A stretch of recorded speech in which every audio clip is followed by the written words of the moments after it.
Please join me in the council prayer. Dear God, today as the session opens, we pray that your presence will be before us and everyone who serves in the decision-making process of our city. We pray for direction which will lead our city to be strong and unified. May we continue the legacy of our founders. May we be granted this day the wisdom to make decisions which will be for the good of our city. We also pray for your special blessing on all those who are working to transform our city and make it a better place to live and work. Amen. Please join me in honoring America on Flag Day. I pledge allegiance to the flag of the United States of America and to the republic for which it stands, one nation, under God, indivisible, with liberty and justice for all. Thank you. Roll call, Mr. Clark. Councilor Dakota. Here. Councilor Elliott. Here. Councilor Martin. Here. Councilor Mendonça. Here. Councilor Murcia. Here. Mayor Milanazzo. Here. Councilor Murphy. Here. Councilor Broderick. Here. Councilor Caulfield. 9 present. Thank you. The chair recognizes Councilor Rita Murcia. Thank you, Mr. Mayor. I'd like to offer a moment of silence in darkened chamber for Francis Betancourt. Mr. Betancourt served with the United States Army during World War II and was a decorated veteran earning a Purple Heart and a Bronze Star, among many other medals for injuries sustained in Italy. Frank served proudly as the commander of the Portuguese-American veterans from 1995 to 2005. He was a life member of the VFW post-662 and the Disabled American Veterans post-25. He loved playing his harmonica and electric keyboard and sang in St. Anthony's Church Choir. He leaves behind his 2 daughters, Judith and Brenda, 5 grandchildren, and 8 great-grandchildren. He was a remarkable man who will be truly missed. Thank you. Thank you, Councilor Murcia. Councilor Mendonça. Yes, also, just to say a few words about Frank. I knew him personally as a commander of the Portuguese-American Veterans, and he was always caring about his boys, and he always cared about their quality of life and what was happening to them. He'll be truly missed. I wish him best. Thank you. Councilor Martin. Thank you, Mr. Mayor. I'd like to offer 2 moments of silence. One for Mary Rourke, who died at the young age of 92 years. She was a graduate of Sacred Heart School and a longtime resident of that neighborhood. She was married for many years to the late Henry Rourke, who worked for the city, taking care of Colley Stadium for a period of time. She's survived by her son Philip and her grandchildren, great-grandchildren, her sisters, and many nieces and nephews, and was a wonderful lady and had a lot to offer the community and will be missed. Also like to offer a moment of silence for Adam Keenan, a 20-year-old extraordinary young man who died tragically while playing baseball. Adam is, was a terrific athlete here in the city. He survived by his mother and father, Mike and Audrey, his sister Christine, his fiance Kelly. He was a very good baseball player, but more importantly, a fine young man. And it's tragic to lose somebody so young in these circumstances, but he leaves many great memories for his family to treasure, and we'll miss him also. Thank you, Councilor Martin. Councilor Caulfield.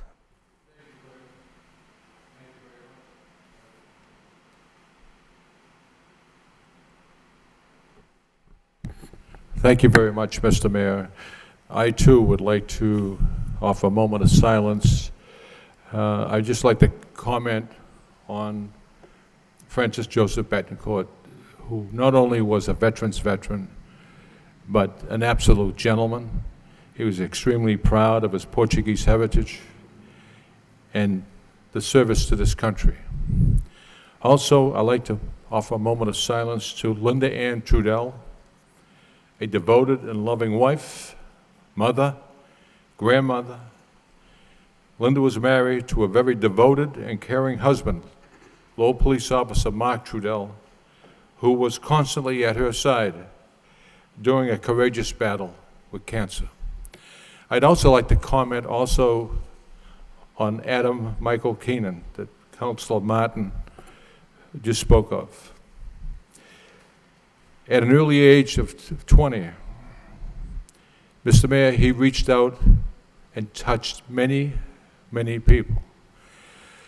Sunday evening at the McDonough Funeral Home, over 1,000 people paid their respects to Adam and his family. And Adam was more than just a great athlete. He was a very caring and compassionate human being, and the evidence was shown Sunday night.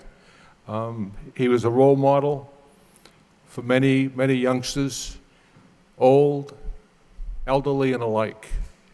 May they all rest in peace. Thank you. Thank you, Councilor Caulfield. May we all now stand in darkened chambers in a moment of silence.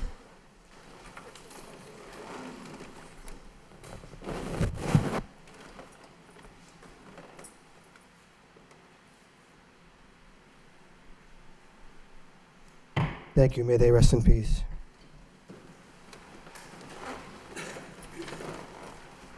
Before we get into the actual agenda this evening, I do have, on behalf of my colleagues, a proclamation and a recognition. Let me begin with the proclamation. As we all know, this is Sustainability Week, and it's my pleasure to present representatives of the Green Committee, represented here by Jay Mason and Stephen Green this evening. City of Lowell, Commonwealth of Massachusetts, by His Honor James L. Molinazzo, Mayor, a proclamation. Whereas the City of Lowell and the Lowell Green Building Commission announced a week of events and activities to create awareness and engage citizens in creating a sustainable city, and this week will be known as Lowell Sustainability Week. And whereas this week will begin with the kickoff to the public outreach component of the city's master plan update into a sustainability plan, followed by educational tours, green films, a concert in organically managed Tyler Park, a summit with the Lowell Green Restaurants program, a family-friendly bicycle tour, and the hosting of a New England Climate Summer Bicycle Team who show the benefits of carbon-free transport while supporting, highlighting, and inspiring diverse community-based efforts to build a more sustainable future. And whereas Lowell Sustainability Week is a time of celebration, action, and education around sustainability issues, it is also a time of community involvement and participation. The numerous events taking place throughout the city during the week underscore the community's efforts to making Lowell a sustainable city. Now, therefore, I, James L. Molinazzo, Mayor of the City of Lowell, along with my colleagues in government, do hereby proclaim June 20th through June 25th as Lowell Sustainability Week in the City of Lowell, and urge all citizens to join in the celebration given this 14th day of June 2011 by James L. Molinazzo, the Mayor of the City of Lowell. It's my pleasure to present this to Stephen Green.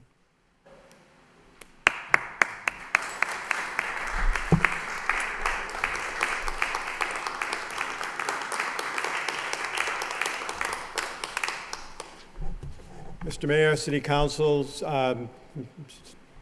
members of the city staff, thank you very much for the opportunity to both accept this on behalf of the Green Building Commission. I'm Stephen Green, the chair of the Green Building Commission. But I also just want to say that this is a great opportunity for the citizens of the city to become involved, not only in the long-term issues of master planning for the city, but also in the issues of how do you properly budget and plan for the future.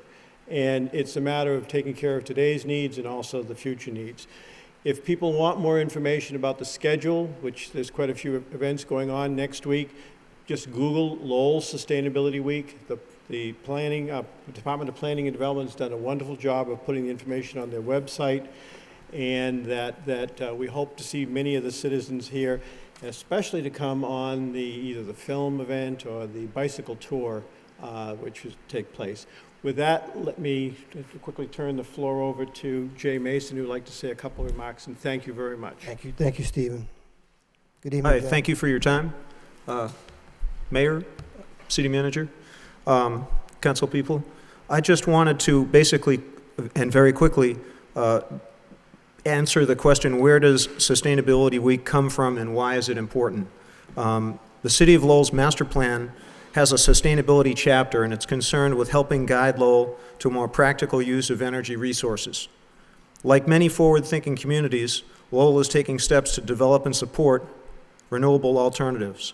The master plan that DPD has developed provides for the improvement of the understanding of sustainable technologies and their application to Lowell's unique opportunities. Active steps include attention to research regarding these opportunities and public education about them. Sustainability Week is just one way the city can support the awareness of these programs and policies that move us closer to a future that is compatible with our environment and natural capabilities. Speaking for the GBC, Green Building Commission, we hope that you will all get involved in at least some of the programs and events that are scheduled for next week. It will be educational. It should help us all become more comfortable with the idea of changing our behavior and adapting to a new set of conditions as the weather and climate change around us. Most of all, it should be fun. There are 10 or 12 reasons on that schedule to get out and learn and participate and exchange. We hope that you feel this step towards a more sustainable future is Lowell's best foot forward. Thank you. Thank you, Jay, very much. Thank you, Stephen, and again, congratulations, and thank you for being here. We look forward to the upcoming week of events. Thank you. What I'd like to do now is recognize a new business that we have here in the city of Lowell, and I publicly want to thank Councilor Rita Mercia, who attended on behalf of the mayor the ribbon cutting that was held. I do have a citation. Be it hereby known to all that the city of Lowell and the Commonwealth of Massachusetts hereby welcomes Persona and its owner, Jeremy McKenna, as a new business to make its home in the city of Lowell. Persona is Northern New England's premier destination for footwear and apparel, and specializes in offering premium quality products from multiple genres in a contemporary shopping atmosphere. Mr. McKenna chose downtown Lowell for his business because of the rich ethnic diversity and retail opportunities in the city. The city of Lowell commends the dedication of Persona for investing in downtown Lowell. The entire city of Lowell extends its deepest wishes to Jeremy and his employees of Persona for continued success given this 14th day of June, 2011 by James L. Milanazzo, the mayor, and along with my colleagues in government. It's my pleasure to present this.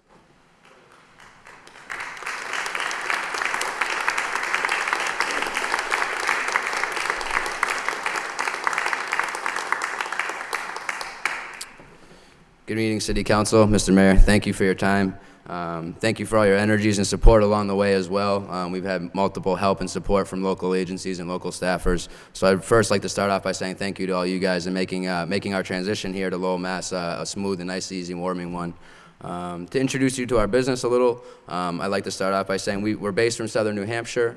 We're mainly focused in selling premier sneaker and clothing brands that aren't offered at the all medium levels or all your average retail locations. And we've now decided to open an expansionary location now here in Lowell. Our main focus here was to offer a little bit more of a price point, but still conscious products that aren't offered in the local area, and also add a little more focus to skateboarding in our local shop in Nashville. We were having, some skate products at times, but not able to offer them in the right focus. And we saw Lowell, we looked at Lowell as a market over the last few years, but the biggest thing we found was there was no local skate shop, and it was something that we felt the local area needed, the kids, the community, etc. So from here beyond that, beyond just selling the apparel and the products and the footwear we sell, our biggest goal is also to be involved with the community, do some good stuff with the kids, some skateboard contests, maybe some art shows, events like that. So we look forward to building our business here in Lowell, and we appreciate all the warm support from the get-go. Thank you very much. Thank you. Jeremy, before you go, could you tell us the address, please? Oh, I apologize. Yes, I apologize. We're located downtown at 51 Market, and right at the corner there before you take a left to come back to Merrimack. So, and we're open Monday through Wednesday, 11 to 7, and Thursday through Saturday, 11 to 8. And our website is shop-persona.com. Terrific. Thank you very much. Thank you very much.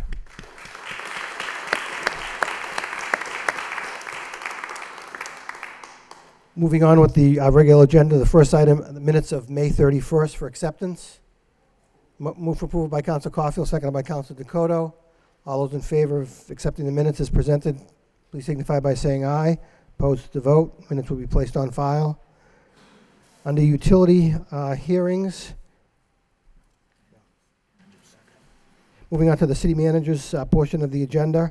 Communications from city manager, responses to council motions and requests. Do we have anyone who wishes to be heard on any? Councilor Mendonça? I just want to take time to thank the administration and DPD for taking the time to contact the people in the Livingston Street area. I know one of the issues we had lately was notification of changes that are being proposed. So they have the opportunity of being contacted in advance. And when we go to public hearing, I assume they'll be notified of that and that they'll have a chance to speak their mind at that time as well. Thank you. Thank you. Council Elliott, then Council Caulfield. Excuse me, thank you. This actually is not a communication from the manager, but I wanted to thank Cheryl Wright, the city auditor, for getting a detailed response for the expenses of the new police garage, and I wanted to have that referred to the Finance Subcommittee. Motion by Council Elliott to refer the report from the auditor regarding the police garage to the Finance Subcommittee, seconded by Council Broderick. All those in favor signify by saying aye. Opposed to the vote? Thank you. Thank you. Council Caulfield. Thank you, Mr. Mayor. The solicitor has given an opinion on a motion that I presented, not a motion, a substitute motion that I brought forward 2 weeks ago. And the solicitor indicated that the request from me was to amend a motion that was on the floor, which was Councilor Rita Mercer's. I didn't amend any motion.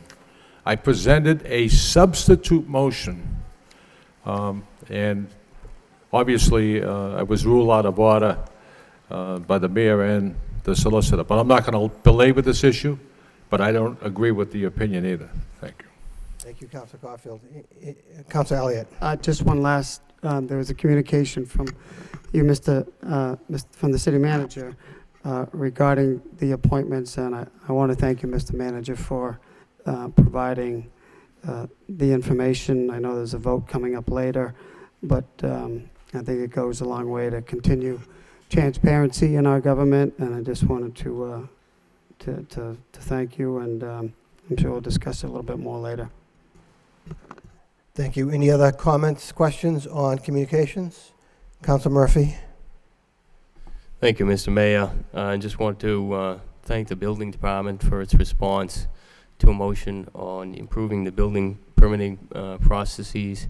As was noted in the report, the department was already very proactive in making some changes to the forms, which I think will result in making it easier for homeowners to pull permits here in the city. Unless there's any comments on that, I would also thank the manager for the update to our city's fleet policy to include alternative fueled vehicles. So thank you. Thank you. Anything else on the communications? Hearing none, motion by Council Martin, seconded by Council Dakota to accept the communications placed on file. All those in favor signify by saying aye. Opposed to the vote. Next item on the communication, we have 2 requests for out-of-state travel. Motion by Councilor Broderick, seconded by Councilor Caulfield to take both together. All those in favor of taking both requests together indicate by saying aye. Opposed to the vote. First one is travel to Waterville, Maine, June 15th to June 19th by the Historic Board Assistant Administrator. Then the second is from the Health Department going to Portland, Maine. Motion to approve by Councilor Caulfield, seconded by Councilor Mendonça. Roll call. Councilor Dakota? Yes. Councilor Elliott? Yes. Councilor Martin? Yes. Councilor Mendonça? Yes. Councilor Mercia? Mayor Milanazzo? Yes. Councilor Murphy? Yes. Councilor Broderick? Yes. Councilor Caulfield? Yes. 9 yeas. In City Council vote authorizing the city manager to apply, accept, and to expend funds from a grant from 2011 USTA New England to be administered by the City of Lowell Parks and Recreation Department. Whereas the 2011 USTA New England grant has available to the City of Lowell in the amount of $1,000, and whereas the City of Lowell is desirous of applying for, accepting, and expending said grant from 2011 USTA New England, and whereas the grant will make available to the city the sum of $1,000 to provide funding to supply tennis equipment and supplies for the summer tennis program at Shed Park. Now therefore be it voted by the City Council of the City of Lowell that the city manager be and he is hereby authorized to apply for, accept, and expend funds from the 2011 USTA New England grant in the amount of $1,000 to provide funding to supply tennis equipment and supplies for the summer tennis program at Shed Park. Be it further voted that the city manager on behalf of the City of Lowell be and hereby is authorized to execute any and all documents necessary in connection with said grant from 2011 USTA New England, including the expenditure thereof. Second reading by title in City Council vote. authorizing the city manager to apply, accept, and to expend funds from a grant from 2011 USTA New England to be administered by the City of Lowell Parks and Recreation Department. Move approval. Move approval by Councilor Elliott, second by Councilor Mendonça.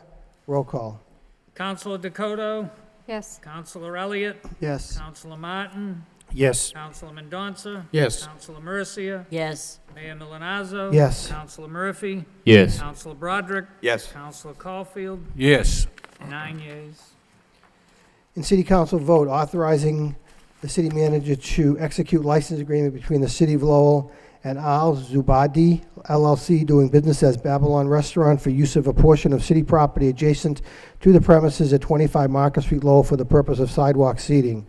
Motion to waive the full reading by Councilor Martin, seconded by Councilor Dakota. All those in favor of waiving the full reading signify by saying aye. Opposed to vote. Second reading by title in City Council vote, authorizing the city manager to execute license agreement between the City of Lowell and Al Zubaida LLC, doing business as Babylon Restaurant, for use of a portion of city property adjacent to the premises at 25 Merrimack Street, Lowell, for the purpose of sidewalk seating. What's the wish of the council? Move approval. Approval by Councilor Mercia, seconded by Councilor Dakota. Roll call. Counselor Dakota. Yes. Counselor Elliott, Yes. Counselor Martin. Yes. Counselor Mendonça. Yes. Counselor Mercia, Yes. Mayor Milonazo. Yes. Counselor Murphy, Yes. Counselor Broderick, Yes. Counselor Caulfield, Yes. 9 yeas. Next item, we actually have someone who's asked to speak on the next item. In City Council order pursuant to Chapter 266 of the Code of Ordinance of the City of Lowell concerning Section 266-6 thereof, entitled Temporary Experimental Regulations, Temporary Traffic Regulations, are hereby implemented for a period of 60 days. Whereas the City of Lowell desires to make temporary rules regulating traffic under actual conditions for a period of 60 days, and whereas Chapter 266 of the Code of Ordinance of the City of Lowell, Section 266-6 thereof, entitled Temporary Experimental Regulations, excuse me, authorizes the City Council to make such temporary rules for a period not to exceed 60 days. Now therefore be it ordered, adjudged, and decreed by the City Council of the City of Lowell as follows. Effective immediately for a period of 60 days thereafter, the following temporary traffic regulations shall be implemented. Section 266-44, one-way streets designated, is hereby amended by deleting the following: Bellevue Street from Sheldon Street northbound to Westford Street, Gate Street from Westford Street southbound to Sheldon Street, Horn Street from Lane Street eastbound to Smith Street.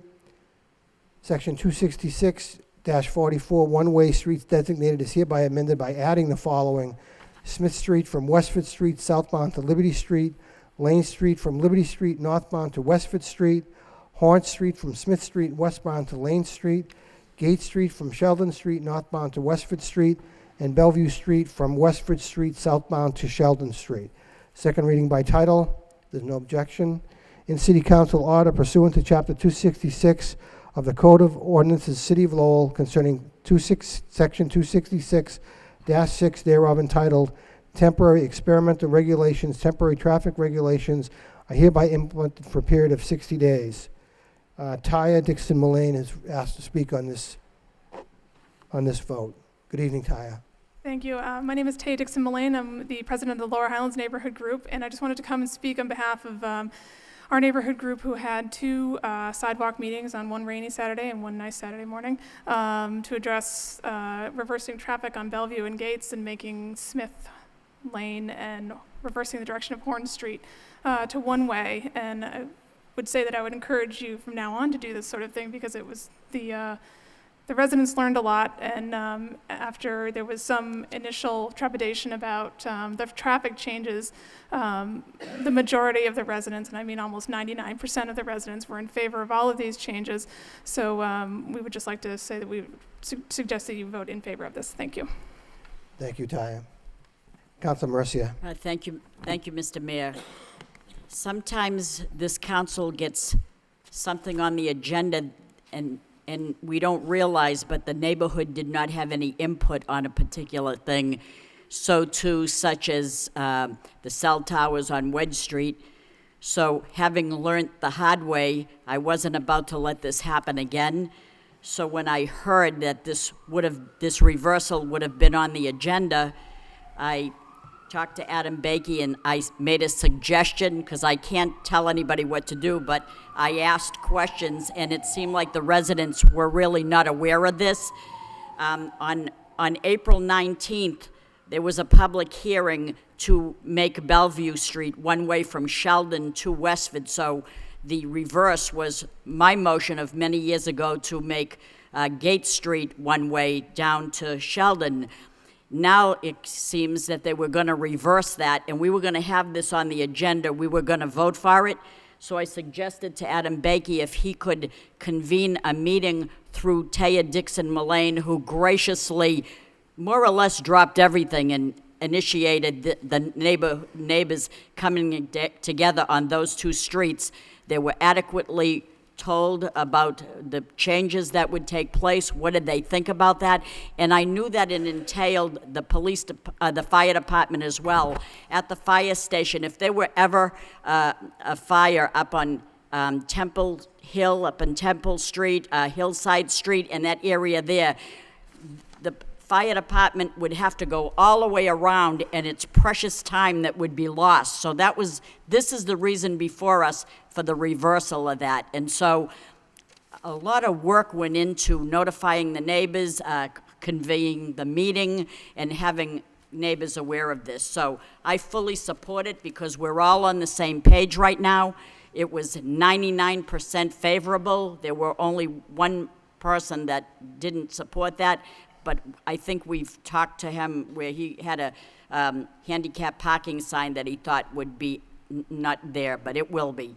So rest assured that the neighbors are on board with this and they support it, and this is the American way. This is democracy. This is the way it's supposed to be, where neighbors know what's going on in their neighborhood. So, Adam, thank you very much. Taya Dixon Mullane, thank you very much as well. Thank you, Council Mercy. Council Caulfield. Thank you very much, Mr. Mayor. First of all, I want to thank Tanya Dixon Mullane for convening a meeting on the sidewalk with the residents.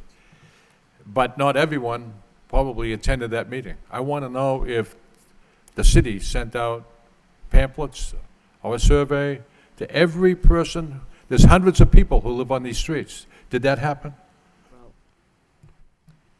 Well, the sidewalk meeting was Wednesday, May 18th, and I got a flyer here. I'm asking. Yeah, when the city's had a policy for several years now that when a significant traffic change is proposed, whether that's changing a street to one-way or something of that nature, where we survey all of the property owners on the street who, at the addresses that are registered with the city assessor, if they're an area where there's a lot of absentee ownership, we also try to reach out to the residents. In this case, at the councilor's suggestion and with the strong support of the neighborhood association, the idea of the sidewalk meetings, I think, ultimately proved to be an even more effective way of reaching out to people. Thank you. I certainly support this because I think public safety is paramount. But I just don't want to have my phone off the hook from residents saying I didn't know anything about this. So apparently they do. Thank you. Any further discussion? Roll call on the order. Councilor Dakota. Yes. Councilor Elliott. Yes. Councilor Martin. Yes. Councilor Mendonça. Yes. Councilor Mercia. Yes. Mayor Milanazzo. Yes. Councilor Murphy. Yes. Councilor Broderick. Yes. Councilor Caulfield. Yes. 9 yeas. It's a little after 7 o'clock, so why don't we move into the public hearings? We actually have 5 public hearings this evening. The first public hearing has to do with ordinance chapter 290 zoning, extend the TMU zone at 550 to 570 Bridge Street. In City Council ordinance, an ordinance amending the code of the City of Lowell, Massachusetts, respect to chapter 290 thereof entitled zoning by extending existing transitional mixed-use zoning district to include the area of 550 to 570 Bridge Street. Public hearing is now open for those wishing to speak in favor. Good evening, Attorney Weicker. Good evening, Mr. Mayor, members of the City Council. I'm here on behalf of my client, Bridge Street Holdings, LLC, and we're here in support of changing the zoning, extending the traditional mixed use further south by approximately 1 block to allow a redevelopment of what is currently a vacant, empty site. Those of you who are familiar with the site, driving on Bridge Street may recall that there is a old lot that used to hold a gas station across from St. Michael's that has been in a state of disrepair for some while. It has not had any new construction. The proposal is to extend the traditional mixed use south by a block so that a new bank and Dunkin' Donuts can be built on that site. And what we're looking to do, I'll turn over to the engineer. I have with me Mr. Hammer from Hancock Associates, and he can go into more detail. Thank you. Good evening. Good evening, City Councilors and Mayor. My name is Matt Hammer with Hancock Associates. We've had numerous meetings with the neighborhood at the Don Pulaski Club, as well as the the Planning Department regarding the zoning change. So we've gone through a lot of dialogue to get to the zoning change, and we have a site plan that's been reviewed by the Planning Department and the Neighborhood Association that has been agreeable with our proposal. Thank you. Anyone else wishing to speak in favor? Anyone else wishing to speak in favor? That portion of the public hearing is now closed. Those wishing to speak in opposition? In opposition? Anyone wishing to speak in opposition? Public hearing is closed. What's the wish of the council? Move approval. Move approval by Council Mercia, seconded by Council Broderick. Any discussion? Roll call. Councilor Dakota? Yes. Councilor Elliott? Yes. Councilor Martin? Yes. Councilor Mendonça? Yes. Councilor Mercia? Yes. Mayor Milonazo? Yes. Councilor Murphy? Yes. Councilor Broderick? Yes. Councilor Caulfield? Yes. 9 yeas. Thank you very much, Mr. Thank Mayor. you. Thank you, members of the council. Next public hearing in City Council ordinance, an ordinance amending the Code of Ordinances of the City of Lowell with respect to Chapter 150 thereof entitled Fees.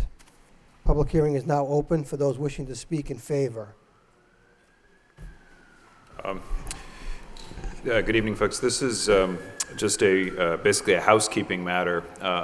Little while ago, back in the winter, the City Council adopted some changes to some of the fees that are assessed through the Division of Development Services in DPD.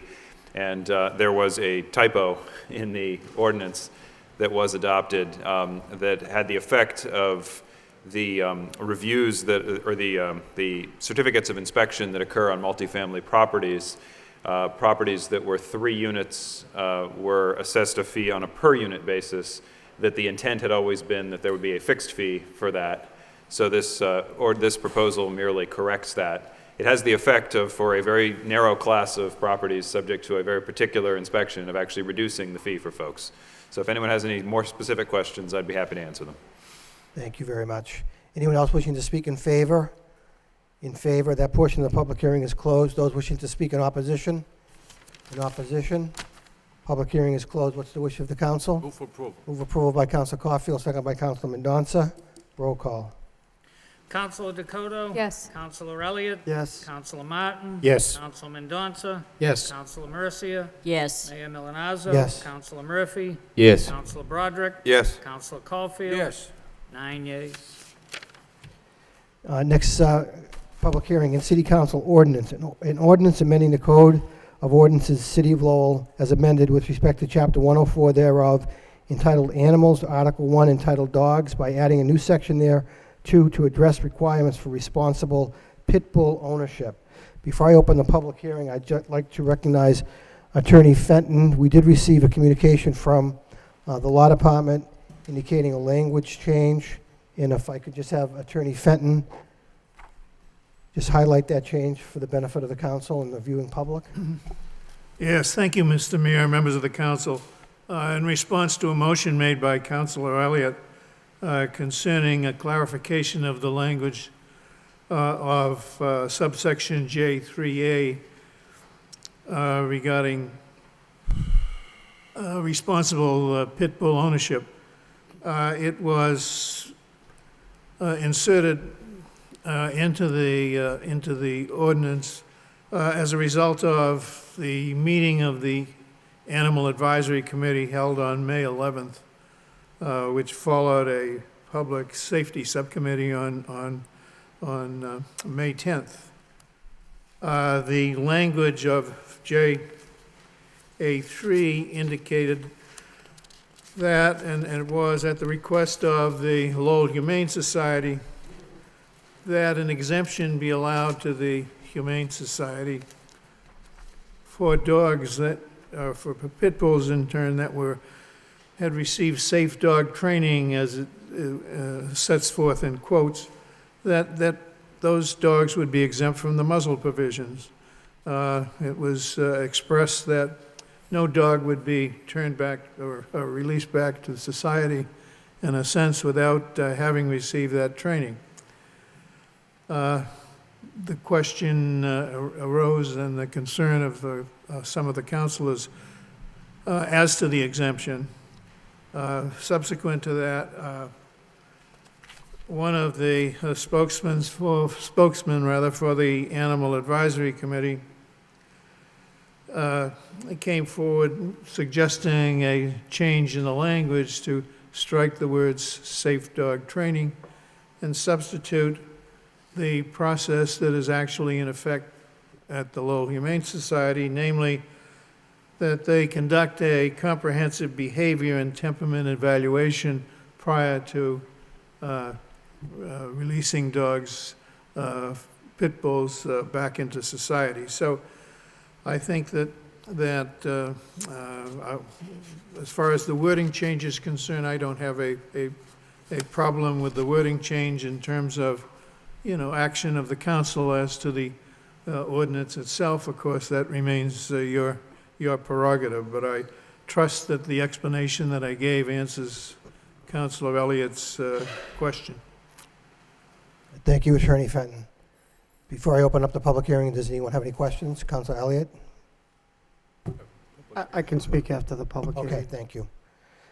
The chair would now open the public hearing. Those wishing to speak in favor of the ordinance, please come to the microphone, state your name and address. Those wishing to speak in favor?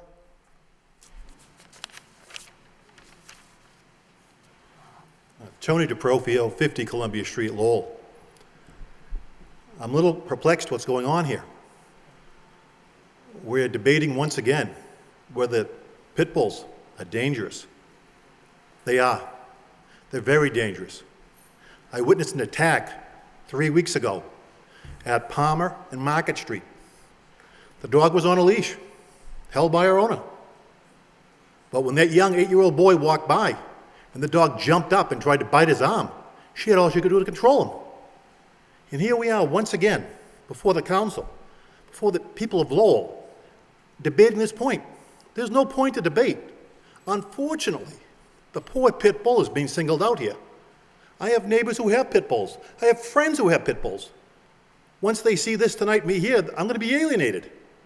But the bottom line is, if your daughter or your son gets injured by a pit bull, and all you get from the person who owned the dog was, "I'm sorry, I never expected it to happen," and that child's got to carry those scars, physical, emotional scars, for the remainder of their lives because you were sorry, because you couldn't control your dog. Pit bulls are a breed that unfortunately, due to their owners, can be trained to do very bad things. I'm sorry about that. I'm sorry they're being singled out. But the bottom line is, pit bulls must be controlled. They have to be controlled. And to allow them to walk the streets without being muzzled, I'm not even in favor of the training. I'm not training? How do you train a pit bull not to attack? Tell me, please. I'd like to know. It hasn't happened yet. So I'm very disturbed that we're even standing here tonight debating this. This should have been done a long time ago. Please, people, step up to the plate, do what you need to do, and do the right thing. But let's put something in the code, in the law. Let's make people aware in the city of Lowell, if you want to own a pit bull and you want to parade him or she down the street, the rest of the public has to be protected. I'm a little upset over this because I just see it constantly happening over and over again. And we're going to have the dog lovers, we're going to have the animal lovers that are going to be jumping all over this, saying that you can't single out that breed. Yes, you can. Yes, you can. That's all I have to say. Thank you. Thank you. Anyone else want to speak in favor? Good evening. My name's Bill Daly. I'd like to speak in favor of this motion. I was before the Public Safety Committee last year. I had a dog that was mauled by a pit bull, and it cost me $1,800 to have that dog fixed. And I had to chase the people for the money. They could care less. So I'm all in favor of, and I handed out to the councils here, a website they go to, and they prove, people saying, they're good dogs, they're good. Those are numbers, those are black and white facts. The dogs are killers, not only animals, they're noted to kill people. And they're the #1 breed in the country for killing people. These dogs should be outlawed. It should go in the same category as handguns. Most of the people who own handguns, good people, 99% of them good people. It's the nutcases that, don't have legally registered guns and stuff. You have to do something to control this, and you have to put muzzles on these dogs. And I agree with transferring the animal control over to the police department. I said, you have to help these guys out. And I'd like to see if we can do something along the lines of putting some teeth in it. And when this incident happened, the police officer never even took a report. They took from what the dispatcher called to the police officer, and that's what she wrote down. If this case ever had a, say, God forbid, it really injured a person, and it had to go to court, the report was all wrong. There was nothing in there that was legit at all, and I brought that up before at the Public Safety Committee when the police chief was here. So I'd like to, like I say, in favor of this muzzling, and these dogs, like I said, I handed it out to the councils. These dogs are killers. It's not like a regular dog bite. These dogs are known to kill people, #1 in the country. And it's plain facts, black and white facts. They are, and I like to see, maybe with the Public Safety Committee, the City Council, do something to have training for the police force too. They can ticket and do whatever, and have them learn how to write a report out correctly. Thank you for your time. Thank you. Anyone else wishing to speak in favor?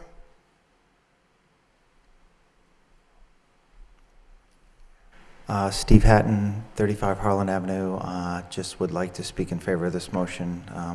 It's like the two prior gentlemen. These dogs are in the news a lot for bad things here in Lowell and outside of Lowell. And public safety should be paramount. So I speak in favor of this motion. Thank you.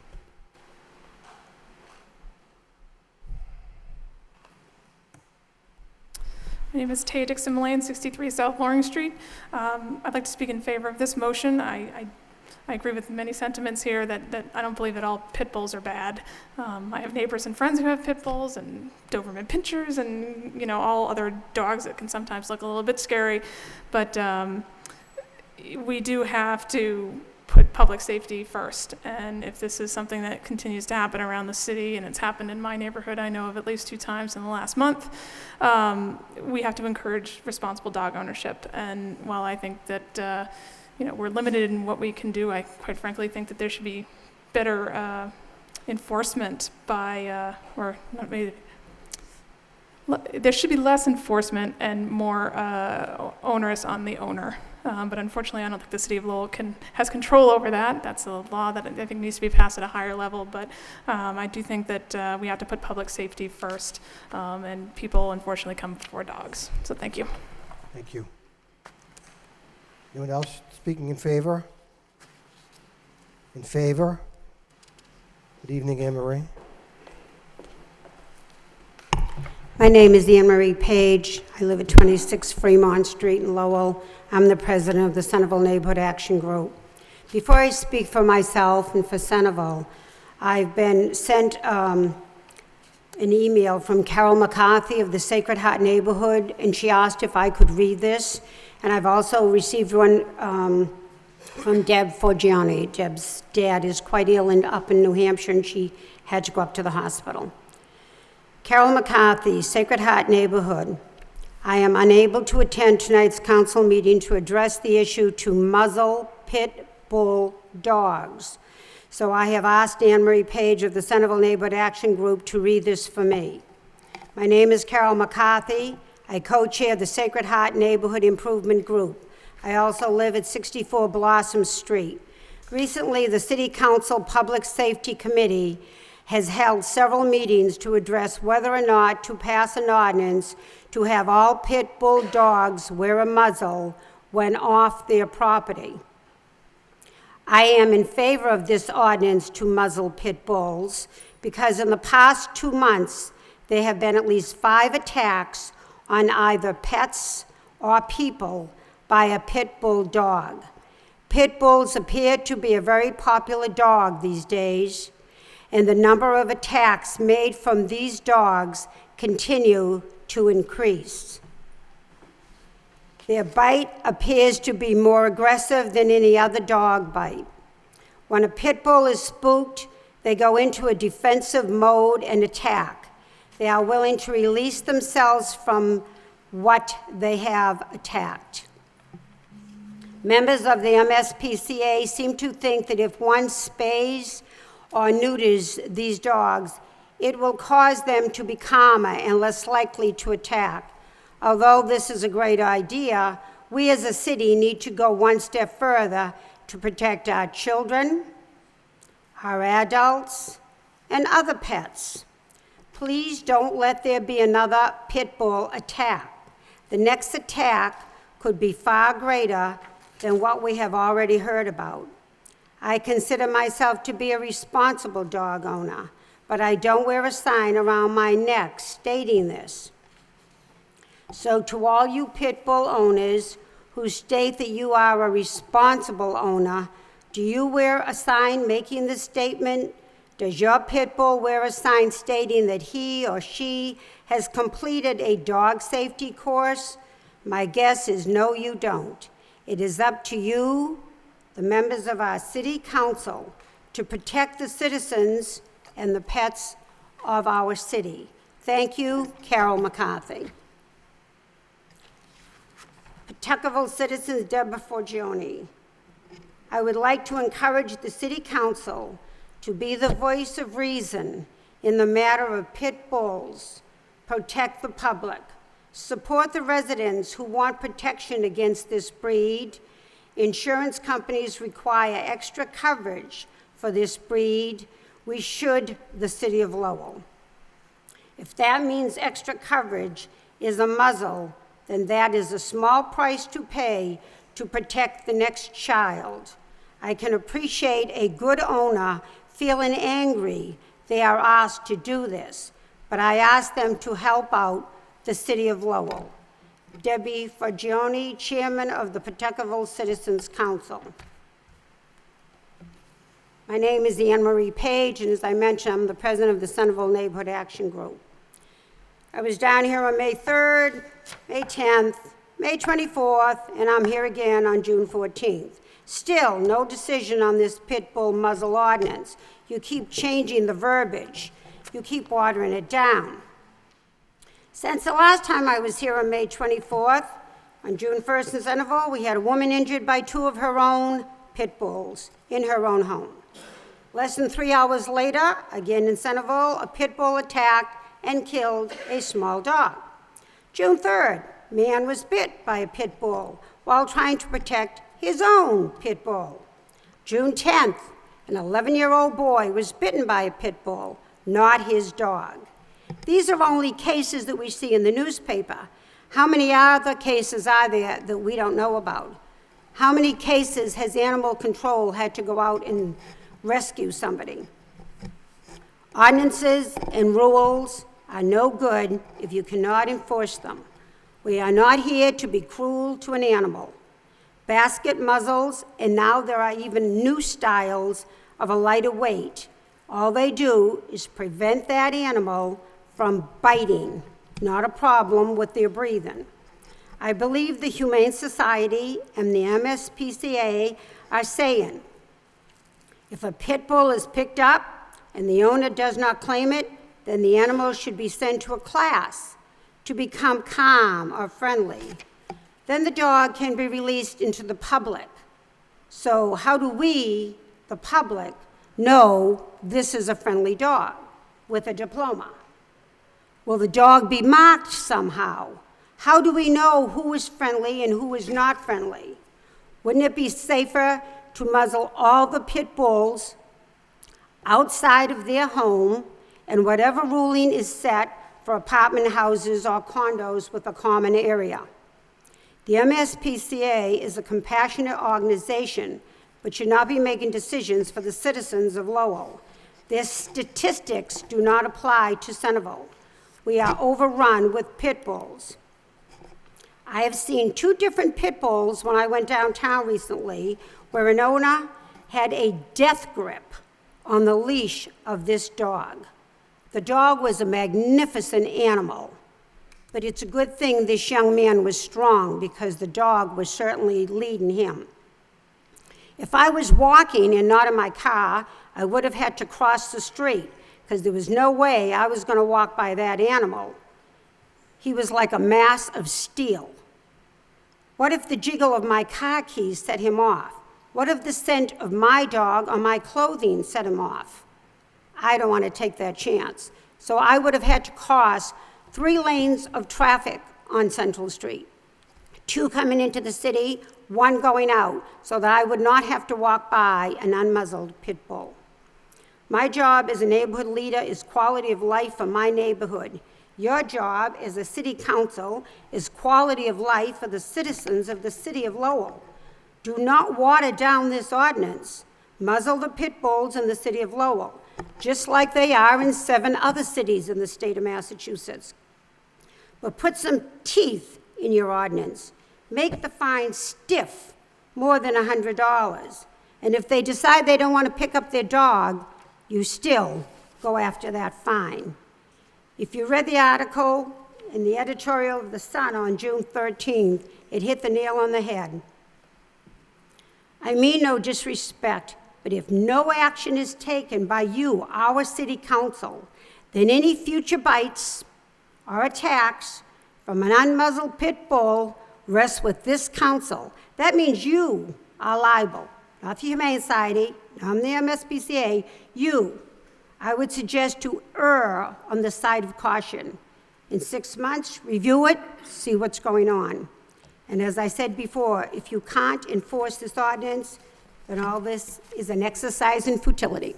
I thank you very much for your time. Thank you. Anyone else wishing to speak in favor? In favor? In favor? Hearing none, that portion of the public hearing is closed. Those wishing to speak in opposition? Name and address, please. Good evening. My name is Deborah Barrett Ojeda. Thank you for having this be a public hearing to the council people and the mayor and the city manager. I live at 338 Market Street, and I live in an apartment. I have a pit bull. Her name is Grace. She's 19 months old. She's licensed. She has her shots. I don't think that any dog should be allowed to bite somebody. And to pick out pit bulls, it seems that every 10 years it's a different kind of dog. A couple years ago it was Rottweilers. Prior to that it was Shepherds and Doberman Pinschers. My dog is a very good dog, and I know everybody says that their dog is a good dog and that their dog wouldn't bite. My fear is that if you put a muzzle on my dog, that it's going to change her personality. And then part of the ordinance is that I would have to spade or neuter my dog. She's going into her second heat. I actually have rubber pants that I put on her. You know, I'm not mating her. I am a responsible dog owner. I walk her every day, rain or shine, through the winter. I walk her downtown. I let people pass me. People cross the street. It breaks my heart. I am a person. You know, I pay my taxes. I pay my tickets. If I got a ticket on my dog, I would pay that ticket. You know, this whole thing is very sad.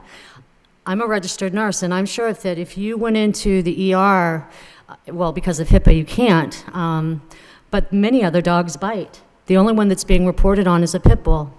Their jaws do not lock. They're very, very strong. They say that Labrador and Black Labs and Golden Retrievers are 2 of the snappiest dogs, and people think that that's a very friendly dog. Dogs bite. Some dogs bite, just like people. Some people aren't good to their kids.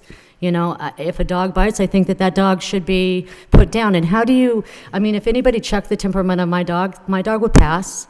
Little dogs have bit my dog, and my dog hasn't done anything.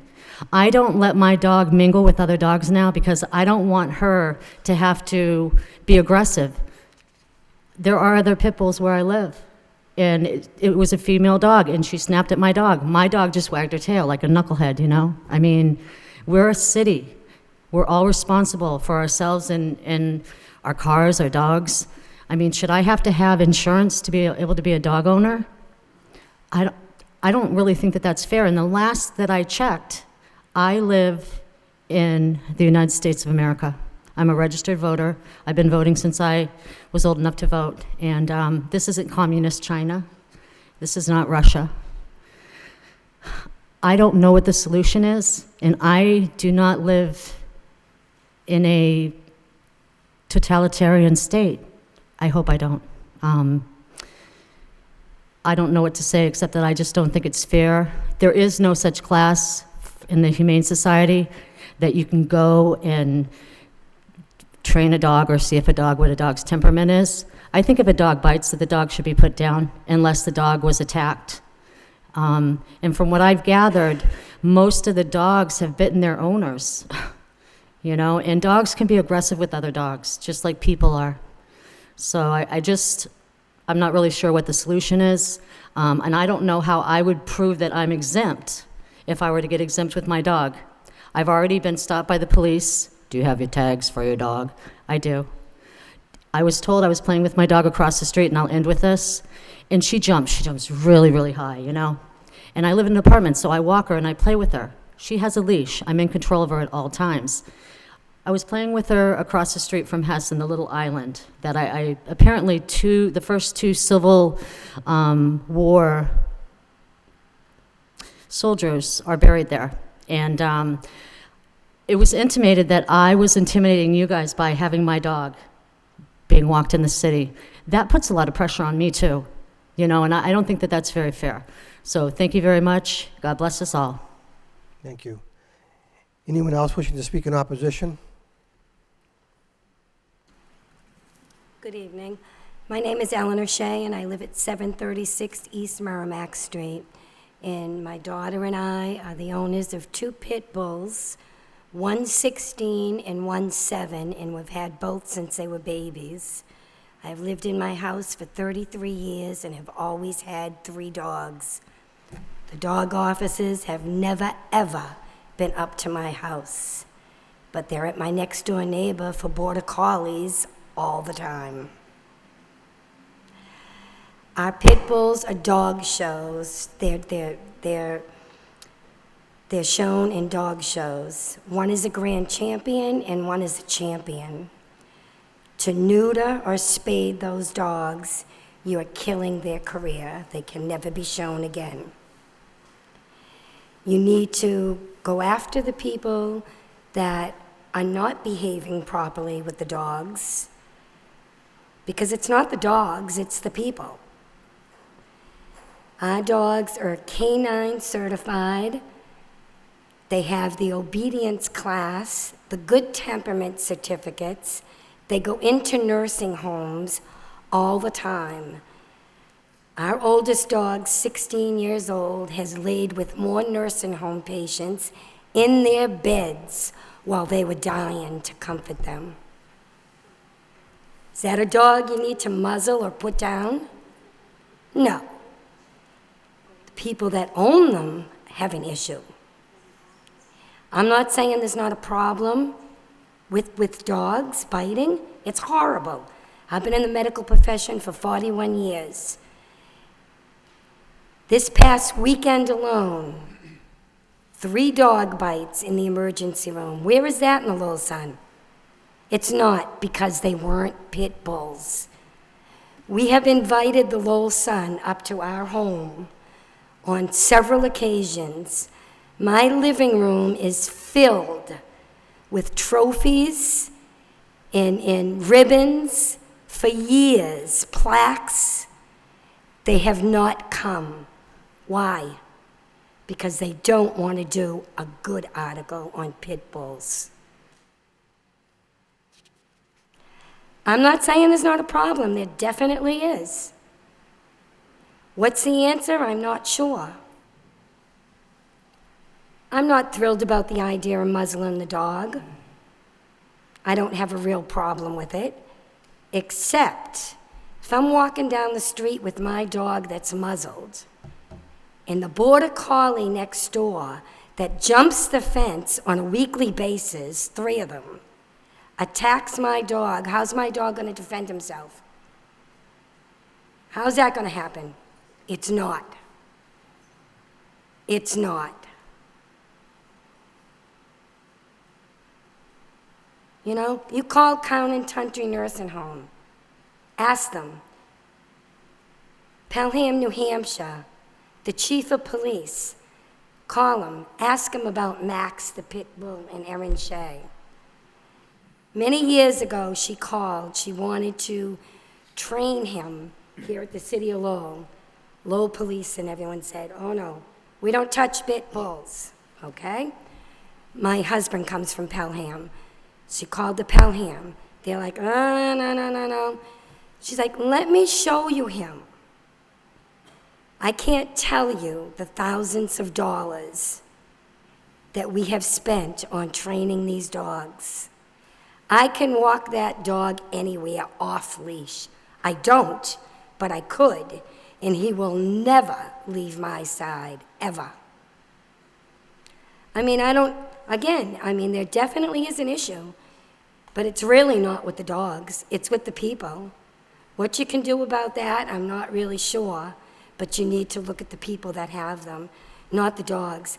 And I don't mean to sound, I don't live in a lousy area. I live on East Merrimack Street, all the way down the end, almost into Tewksbury. We built our home. All my neighbors have been there, most of them, for years. Go and talk to them. Go ask them about the Shays pit bulls. First dog we ever had was a Keeshond when the kids were little. I paid so much money for that dog, in 1 year I got rid of him. Why? Because he turned on me. Never had an issue with the pit bulls, ever. I don't know what more to say, but that's all I can say. Thank you. Anyone else wishing to speak in opposition? Hi, my name is Penny Cartier. I live at 71 Laureate Street. These ladies said everything that I have to say, but when people address, well, when my dog goes to safe dog training classes, how do I prove it? I'll pay $10 extra when I license my dog for him to have a tag that says he's a safe dog. I adopted my dog. He's a wonderful dog. Every time I walk my dog in the Highlands, people, want to walk across the street. I go, no, it's okay. My dog is a nice dog. He just wants to be patted, and he doesn't look vicious at all. And everybody pets him. I was at the laundromat, and the little kids all came out, and they wanted to pet my dog. I let them pet my dog. The mothers came out. I had little treats. They gave my dog treats. He's a very good dog. The dog officer right there, you've stopped me before. You petted my dog. You know my dog's a good dog. I would never own a vicious dog, and I understand, like the women say, there are problems with the irresponsible dog owners, and again, we don't even know if those dogs are purebred pit bulls, because a lot of dogs are being called pit bulls, but I have a lot of paperwork that I could show you that these dogs are not truly pit bulls, and pit bulls were not bred to be vicious. They were bred to be babysitters and herding cattle and stuff, not vicious. So again, I pay my taxes, and now I know that it's going to be a 2.5 increase, again, which has been going on for the last 4 years. My house floods every other spring, 4.5 feet in the cellar, and now you're going to tell me that I have to muzzle my sweet, wonderful dog that I adopted from the Humane Society?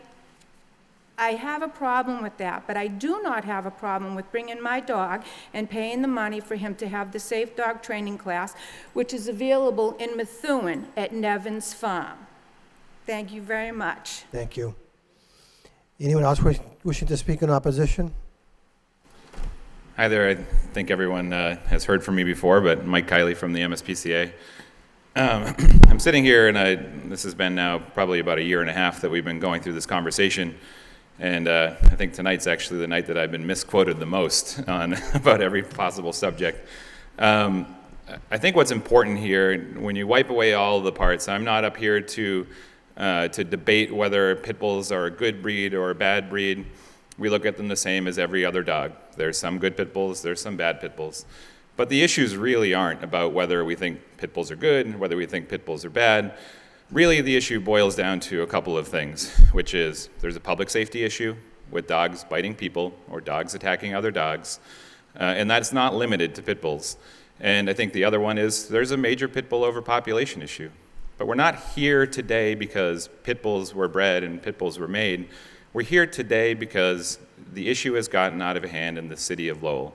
And the issue of animal control and how we go about doing that has come to the surface in terms of what needs to get done to protect the public. And when we sat here a year ago, the very first thing that we spent time talking about wasn't this pit bull muzzle law. It was about putting in dangerous dog laws. And we were very much in favor of that. We had some issues with some of the language that needed to be worked around, but we were very much in favor of the regulation that came in, which was implementing a potentially dangerous and dangerous dog law. That is the law that will protect the citizens. The pit bull muzzle law won't do a thing, and we will be here again 6 months down the line talking about why pit bulls have attacked in the city of Lowell, because we have yet to enforce the regulation that will make a difference. And I think that's what it comes down to. The potentially dangerous dog law and the dangerous dog laws have been barely enforced. They've only been enforced when they've been forced into doing so, which has been a major attack that draws the attention of everybody in this community. But the potentially dangerous dog laws, which state that if a person's dog is running loose more than twice, that they get a major restriction. They get hit with a huge fine, their dog gets labeled as potentially dangerous. As far as I know, has yet to be enforced. No one has ever been made an example of. No one has ever had this opportunity to say, the city is serious about this issue. And I'm not putting this on animal control. I think that they're getting a little bit targeted unfairly. I do believe the issue is how animal control runs, but that's not a detriment to the two animal control officers that are here. It's about how the city has managed it for years. It hasn't been under the right place. It hasn't been given the opportunity to enforce things in a way that could maximize the regulations that are already on paper. And I think that if nothing else comes from this, I hope that there's a realization that a pit bull muzzle law isn't going to be the quick fix that everybody hopes it is. This isn't going to change all the other bites that have happened because none of them have fallen into the category of how people would be using the muzzles. I think it's sort of a red herring to the community that they're going to all of a sudden be safe because a pit bull muzzle law is put into place. And I say that because it's sort of the flavor of the month right now. Because the city of Lynn and the city of Worcester have put these regulations in place, we have the presumption that they're working. And that all of this is just an iteration of the Boston muzzle ordinance that has been in place for a number of years. But the Boston Animal Control cannot report any statistics that say that their community is safer than it was before that muzzle law. They just can't. We've asked them for it. We operate a shelter within the city limits of Boston, and all we've found is that things still aren't enforced because no plan was changed to enforce the regulations, and no effort was put into how animal control would be able to enforce yet another regulation when they couldn't enforce the other ones that were there before. And all we're finding is that both responsible pit bull owners and irresponsible pit bull owners are avoiding the law by calling their breed something else. They're either not registering their animals or they're lying to people to cover themselves and not be a part of this. What we've also found, and I have invited the behavioral animal control officer here tonight because I do think we can look very locally at something that has worked well. We've talked about the city of Haverhill. They went through this same process that we have here in this room. They had a rash of pit bull attacks that happened. So they had a city council meeting and they tried to implement a pit bull ban or a pit bull regulation. They had already had a pit bull muzzle law on the books for over a decade, but these pit bull attacks were still happening. So they went and they looked at it, and they adopted the potentially dangerous and dangerous dog laws that the city of Lowell has already adopted, and they took away the pit bull muzzle law. And what happened? All of a sudden, people weren't hiding their pit bulls from the animal control officer. All of a sudden, the city of Haverhill stopped having these pit bull attacks the level that they did, because there was an actual working relationship between animal control and the community to regulate the issue. They also put in 2 animal control officers that were energized to enforce the regulations to protect the community. They changed their schedules around. They put things together to make it work for the animal control officers. They have the support of their chief of police, and they fall within the chief of police. They have the same number of animal control officers as the city of Lowell does. But the other thing that they're responsible for is their own care of their animals. City of Lowell doesn't have that. Wignall Animal Hospital is where stray animals go, and they are cared for by the animal hospital. They are not cared for by the animal control officer. So there's 2 women running this enforcement division for the city of Haverhill that are producing at a higher level than the city of Lowell is. And I think there's a lot that can be drawn from that. And I would hope that we would have a moment to talk to Sue Callard-Ingham, who's one of the animal control officers from Haverhill today. And I hope that the city council will take a moment to ask her questions about how their city have gone through this so that we can make a decision on whether this is something that we go forward with or not. Either way, I will state this for the record, the MSPCA will continue to work on this issue along with the Lowell Humane Society, because what we believe in is a safe community that is free of the issues that we're dealing with right now. And we do believe that managing and regulating a breed isn't going to get you where it needs to go. What we need to do is regulate the community and get people to become responsible for their dogs. Whether it's a pit bull or a chihuahua, it doesn't matter. It should be seen the same way. That's all I think. Thank you. Anyone else wishing to speak in opposition? Hi, my name is Kathleen Callahan. I live at 756 School Street. I recently wrote a letter to the council. Can you pull the microphone down, please? Sure. Thank you. I recently wrote a letter to the council explaining my love and my concern about what's happening with the decision to muzzle pit bulls. I've been a proud dog owner for the past 17 months of a pit bull mix. His name is Boo Boo. And the dog officer, Bill, and many of the police officers that work in the Highland area, I'm sure can attest to the fact that they see me walk with him every single day, sometimes 5-6 times a day. And that is because I'm medically required to walk because I have a condition called fibromyalgia, and I also have arthritis. It's hard to explain how a dog knows when you have an illness, when you're not up to speed on a particular day, but my dog does. And he patiently takes one step, stops, takes one step, stops, and walks this way, sometimes for half a mile. He helps me up the curbs. He helps me up the stairs. I don't know what I'd do without him. If he was muzzled and another dog was to come off a street running after me, I can't run. I depend on him for my safety, and I depend on him for my quality of life. It's not all dogs that are bad. Dogs depend on their owners to train them, to provide them the necessities of life, and to give them what they need to be a good dog. I try to do that. I try to be a responsible dog owner. I ask Bill questions, how I can do that. And I think that's where we need to be at this point. I think dog owners need to take the responsibility, and we all need to help them become better dog owners to provide this safety in the city. Thank you. Thank you. Anyone else wishing to speak in opposition? My name is Sue Ingham. I work for Haverhill as an animal control officer. I've been doing this for 6 years. In 2008, Haverhill dropped our muzzle requirement completely, and that's when we adopted the dangerous dog laws. And it has taken us a little while to get into working with them.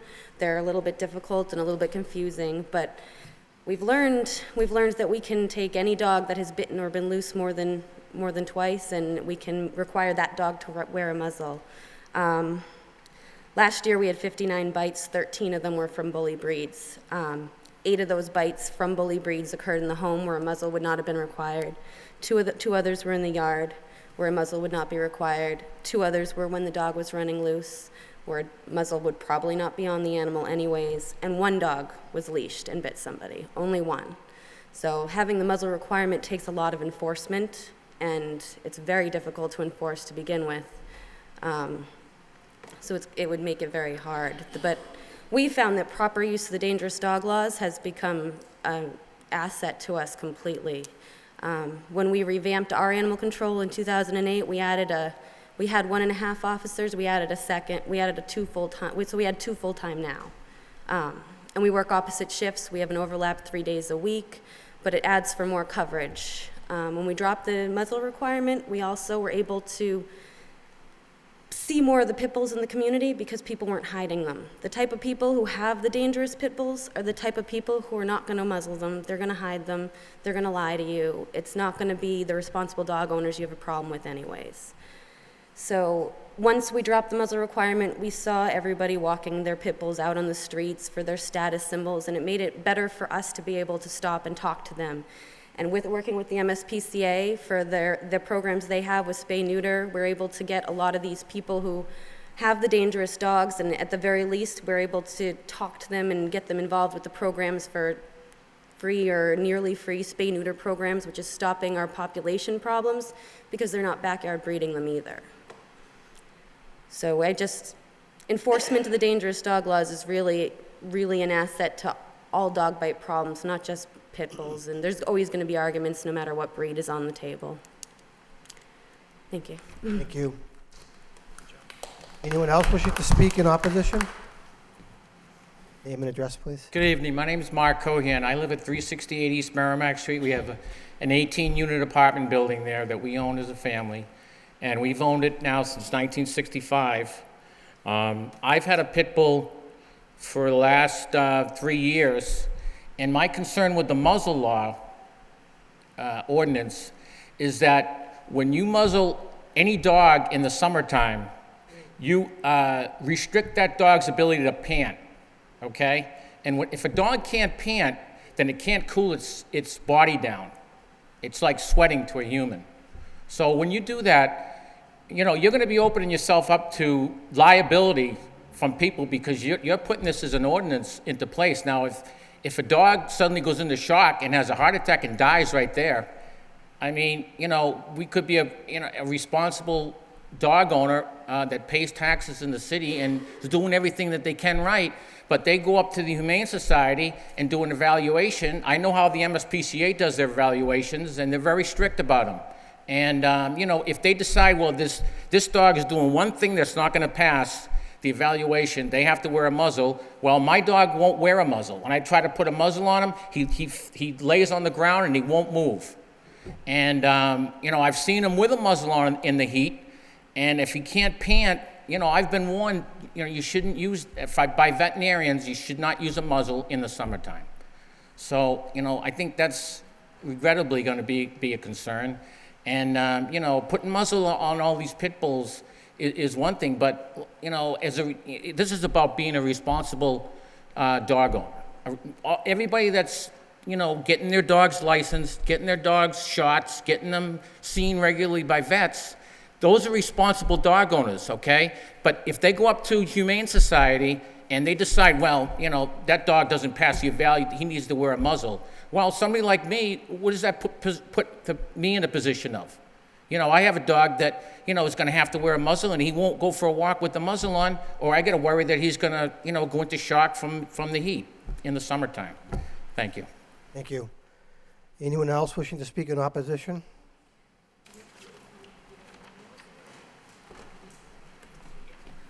Crystal Arnott, 20 Kinsman Street, resident and homeowner in Lowell. Speaking in opposition to this ordinance. You've all seen me here before, and I'm speaking tonight as a resident, not necessarily as an employee of the Lowell Humane Society. I disagree with this ordinance for a different reason that I've said any other time I've been here. Right now, Animal Control Department is in a state of movement, transition over to the police department. We can't adequately gauge any response to this muzzle ordinance if it were to take effect, because we don't know what change is going to make any sort of ordinance actually be effective. We need to take the current ordinances, the current dangerous dog ordinances that we have already in place and that we know work in a very similar community of Haverhill, and make them work. Put in the enforcement, change the hours of the Animal Control Department so that we have coverage at the times where we need it, at 7 p.m. in the evening or the weekend when dogs are loose, not when people are at work and the dogs are safely locked inside their homes, so that when I call the police department or animal control for a dangerous dog running loose down my street, or I happen to actually have caught it and I have it on a leash, I'm not told, well, animal control's not on, you better just let it go. Because I don't have that in me to do that, and it's just not safe to do, whether it's a pit bull or a chihuahua. We need more enforcement. We need more animal control hours. I applaud the city manager because I love the additions to the budget for this fiscal year coming up. We need these changes to protect the safety of the community. We need to not put all of the residents lull the residents into a false sense of security by adding a Band-Aid to the current ordinances when they're not going to be enforced. Thank you. Thank you. Anyone else wishing to speak in opposition? Yes, my name is Pamela Roger. I live at 75 Laureate Street in Lowell. And I noticed that only responsible pet owners are here. Not the irresponsible ones never showed up. And I don't think it's right that they muzzle the dog, because I have a dog, a pit bull, and I go out, not every day, but once in a while in my electric wheelchair, and I try to walk her. And she's very good in that, and if I have to muzzle her, I won't be able to walk her. No? Well, anyway, that's all that I get to say. Thank you. Thank you for being here. Again, in opposition? Well, my name is Kenneth Favreau. I'm a resident of the city. I've been here all my life, born and raised. I live at 4 O'Neill Street. Mr. Manager, Mr. Mayor, city councilors, I have to apologize to a couple of you because I know how hard you've worked on this ordinance. I also want to apologize to Attorney Fenton for voting against, rising in opposition to this article, because I know how hard you worked at it. But you've watered this article down so much. It's like saying to the city manager, the chief of police, and the officers that have to do this job, now I defy you to do it. You can't. You've watered this article down so much, it's pretty much, it's like your dangerous dog ordinance, which you don't enforce. Why? Because according to what the mayor said here in one meeting, it's too expensive. We don't have the money. So if you don't enforce the dangerous dog article, you're going to enforce this one, not with all these exceptions, because the dog officers can't do anything about it. One councilor seems to think that you have a right not to be able to discriminate against a particular breed of dog. Well, what about the rest of the dogs? Don't they have the right to fear of freedom of being killed? How about the discrimination also that trumps the same human rights of being protected by being killed or maimed by these same animals? She also admits that the ordinance probably won't work because of the exceptions. You're going to make dog tags for a particular breed of dog? Trust me, I'm not reaching out there to see if that dog has got a legitimate tag or if somebody made a phony green tag. They're going to carry papers? They're not going to be carrying papers. Another article said she can't support this, another counselor said that she can't support this article, this ordinance, without the exceptions. These are the same exceptions that are making this ordinance useless. You can't enforce it. The dog officers won't be able to enforce it with all the exceptions. The SPCA and the Humane Society will argue that there is no such thing as a pit bull. They can't define it. Some vets, they've tried this before, some vets won't say there's no such thing as a pit bull. Listen, if it walks like a duck and it squawks like a duck, it's a duck. You know? Two councilors have said that they would rather put more teeth in the dangerous dog ordinance. The one that you don't enforce now because you don't have the money? Are you kidding me? The article drawn up by the legal department was fine. They drew up a fine, clean, precise, legal document that would work. And then it goes off to committees and comes back. Even the Lowell Sun, which I'm kind of surprised, but even the Lowell Sun is agreeing with me.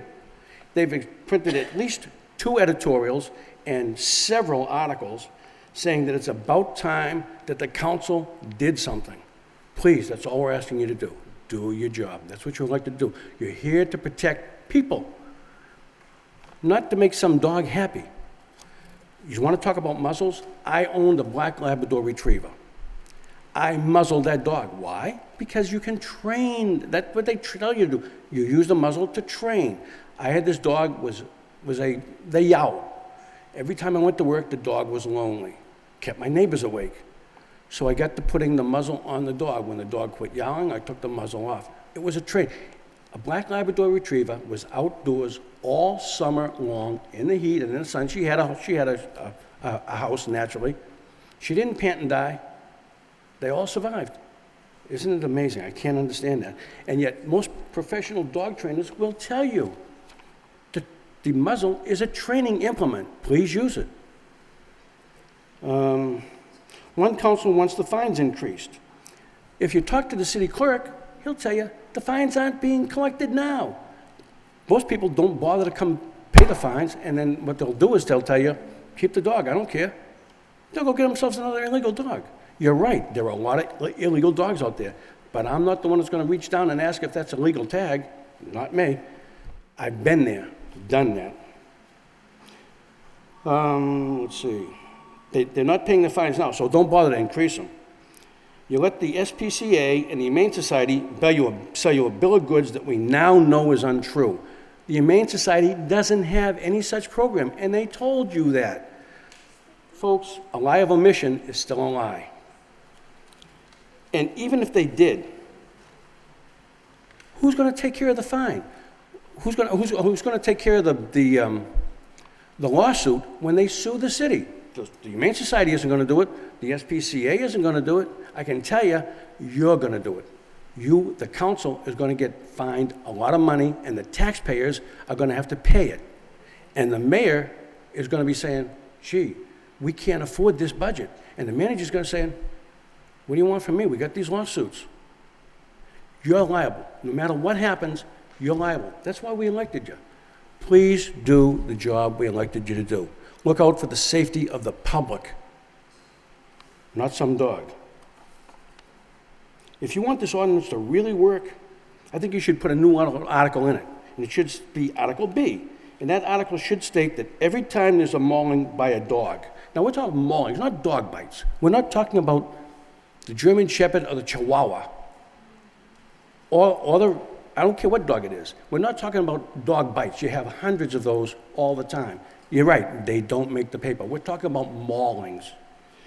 I think that if we have a mauling, every sitting city councilor should have to go and visit with the families or the victims of these maulings.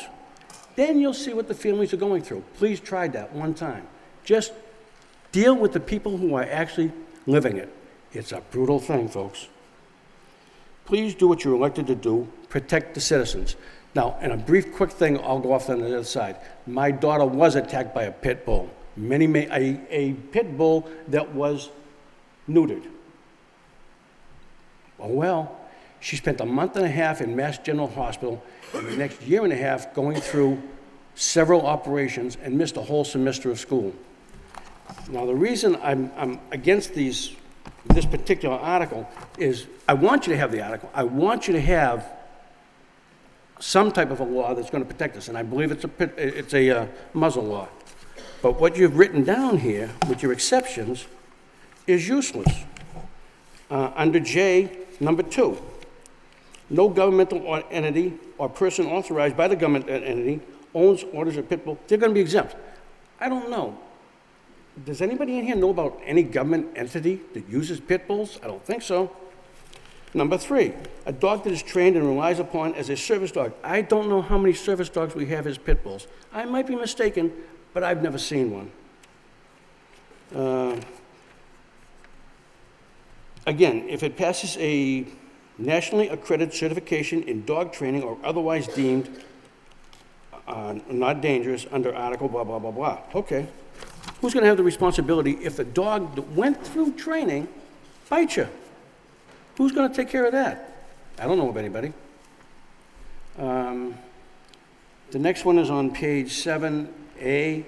A dog which is placed with a person by the Lowell Humane Society. Well, we already know that doesn't happen. You know, I forget it. It doesn't exist. The next one, a dog which is in custody of the Lowell Humane Society and being exercised, walked off the property shall also be exempt. You know what? I don't want somebody that works in the Humane Society, just because they work for the Humane Society, walking down my street and a pit bull attacks my animal or my daughter. Just because they have a Humane Society badge on, that makes them safe? I don't think so. The redemption. The animal control officer shall not release, blah, blah, blah, blah, blah. All right, I don't remember it. But again, I'm amazed that the Lowell Sun has printed as many articles as they have in favor of a pit bull muzzle ordinance. That's not usual for the press. The usual, and they don't make exceptions and say, gee, we're just going to listen to the pit bull attacks. We're listening to maulings. I seen a lady the other day, and she told me her Rottweiler was so wonderful, and it was a huge, magnificent animal. She told that dog to sit, and it sat. She told that dog to come, and it came. That's a responsible dog owner. I don't care if it's a Chihuahua or a Rottweiler or a pit bull. That's a responsible dog owner. We have a lot of them, no question. And I'm sure some of these people that have spoken are great, responsible owners. But I don't know that. My daughter wasn't mauled, didn't spend all that time in the hospital and on all these surgeries from a responsible dog owner. How do I know what you are? Don't give me a piece of paper and say, this dog is safe. It can't work, folks. It can't work. Thank you for your time. Thank you. Anyone else wishing to speak in opposition? In opposition?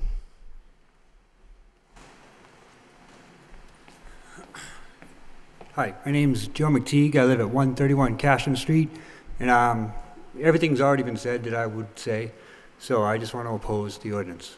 Thank you. Thank you. Anyone else? Hi, my name's Lauren Van Ward. I live at 635 Westford Street. I've been listening to a lot of people talk about irresponsible dog owners and protecting the safety of the public, and I believe that's all important. But I walk my dog on a regular basis where other people with their lab mixes, with their golden retrievers, with their small terriers, with sometimes larger dogs, sometimes pit bulls, sometimes Rottweilers. And some of them are beautifully behaved and they listen to everything their owners say. And other times they lunge at you and they growl and they try to snap at you. My dog wags its tail and it's like, why aren't we friends? But I want to know why those owners, who most of the time look at me and go, oh yeah, sorry, she's a little aggressive. Yeah, sorry, it's just sort of in her nature. I don't know why she doesn't like you today. Why we're not here talking about them. Whereas we have people who are testifying that their pit bulls are wonderful, friendly dogs, and they have neighbors whose dogs are not friendly, who are aggressive. But under this pit bull muzzle law, those aggressive dogs where their owners just go, oh, sorry, they're given a free pass.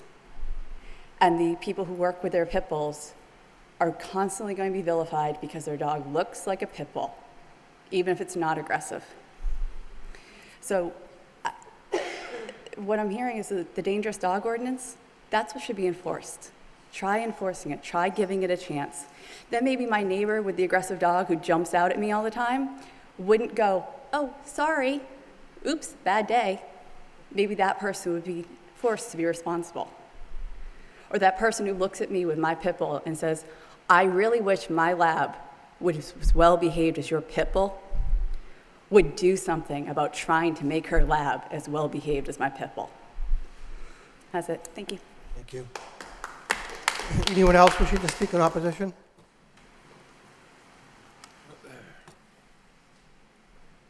Hi, Jill O'Connell, Executive Director of the Lowell Humane Society. I just wanted to sort of reiterate a little bit of what Mike Kiley said. It's really not about whether pit bulls are bad or pit bulls are good. It's really about finding the best way to protect this city. And I think if you really truly look at the facts, instead of looking at all of the emotional stuff and what you read in the paper, you look at the facts, there's no doubt that enforcing the dangerous dog ordinance is going to be the best way for this city to protect their citizens. That's what the animal advocates are trying to do. That's what the Humane Societies are trying to do. That's what Haverhill has done an excellent job of doing, and that's really what the city of Lowell should be looking at to do. Thank you. Anyone else in opposition? Hello, my name is Deborah Zazomas. I live on Carroll Parkway. I'm the owner of a pit bull that I adopted, and I consider myself exceptionally in tune with this dog, so that I am very, very responsible. And I think the ordinance and the package you're trying to put across is okay, but it should be geared towards the owners, not in tune to the dog. You can have any kind of breed of dog that if you're an irresponsible owner, that dog can be out of control. Anything can happen. An accident can happen. Therefore, being a responsible owner, I am always in tune with my dog. I have her on a leash. I make sure she's fenced in. I don't leave her for hours upon end in the yard without anyone, without myself or any other family member checking on her. And as I said, that's the bottom line, is being a responsible owner, not muzzling the dog. Thank you. Thank you. Anyone else wishing to speak in opposition? In opposition? In opposition, hearing none, the public hearing is now closed. What's the wish of the council? Council Caulfield. Thank you, Mr. Mayor. And I want to thank everyone who attended the public hearing to offer their views, whether they opposed the ordinance or they're in favor. I also want to thank Solicitor David Fenton, my colleagues on the subcommittee, and my colleagues on the council. It's been a long, long journey, Mr. Mayor. And listening to all the people this evening, I want to quote Anne Marie Page. Public safety is paramount. At one of our subcommittee meetings, Solicitor Fenton brought forward some old press clippings from the Lowell Sun. I believe there were at least 14 vicious attacks over the course of 18 months by pit bulls. Just 10 days ago, there were 3 attacks in Centerville on Jewett Street, and one of those animals that was attacked was killed. An 11-year-old boy in Queen Street was attacked and bitten on the leg. My main concern, Mr. Mayor, and my colleagues, I don't want some person who resides in the city to be maimed or seriously injured. Am I going to upset some people that own pit bulls? I probably will with my vote. But my main concern is the thousands of people who live here. Approximately a year and a half ago, Mr. Mayor, there was an 8-year-old girl who sat on the other side of that railing. Her face was bitten severely by a pit bull. A woman who was walking probably a month ago with her sister was attacked by a pit bull. Councilor Elliott can tell you about an incident in Chelmsford, where he works, where 2 pit bulls on Westford Street ended up being killed by a Chelmsford police officer because they were out of control. Out of control. And many people this evening indicated it's not the dog, it's the owner. How do you address the ownership of these dogs? Michael Kiley indicated we have to regulate the community. This ordinance is going to be revised in 6 months by the city. Is it working? Does it need to be addressed? Should it continue? So forth. I think that's one of the things that the subcommittee stressed. Review it every 6 months. Now, in the ordinance that we have in our hand is a mirror image of the Worcester ordinance. On page 6, and I furnished this ordinance with every member of the council. On page 6, Article 3, and I support this paragraph. No dog that is trained and relied upon as a service dog or assistance dog by a person with a disability shall be subject to this ordinance, nor shall a dog which has successfully completed a dog or canine training program from a facility or an instructor possessing a nationally accredited certification. Those are three very important words, Mr. Mayor. Possessing a nationally accredited certification in dog training unless otherwise deemed a dangerous dog under Section 104-1 of this chapter. If you turn the page, and Solicitor Fenton indicated there was an amendment to that. On page 7, Article a dog which is placed with a person by the Lowell Humane Society and which has received safe dog training shall be exempt from the muzzle provisions.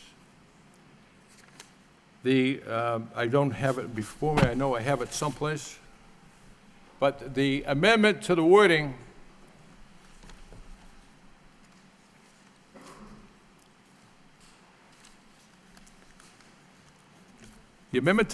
is the animal will receive basic, oh, thank you very much. The amendment, which would read, and which has successfully passed a comprehensive behavior and temperament evaluation. Thank you, Councilor Dakota. My issue of bringing this forward, we already have on page 6 a paragraph that addresses this, and it's in the Worcester Ordinance. Page 6, Article 3. No dog that is trained and relied upon as a service dog or assistance dog by a person with a disability shall be subject to this ordinance, nor shall a dog which has successfully completed a dog or canine training program from a facility of an instructor possessing a nationally accredited certification in dog training unless otherwise deemed a dangerous dog.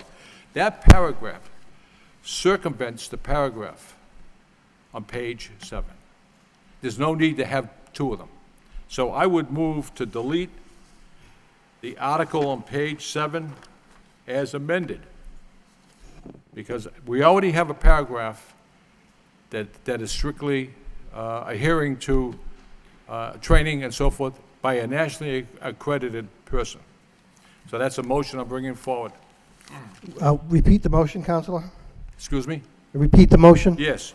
To delete on page 7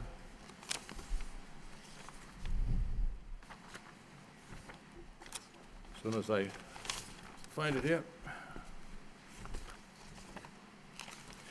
Delete on page 7. A dog which is placed with a person by the Lowell Humane Society and which has received, you have that amended?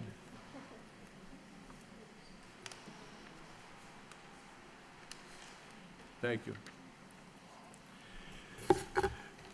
And which has received safe dog training and substituting, therefore, the words, and which has successfully passed a comprehensive behavior and temperament evaluation. We have that same thing on page 6. So, before you take a roll call on the motion.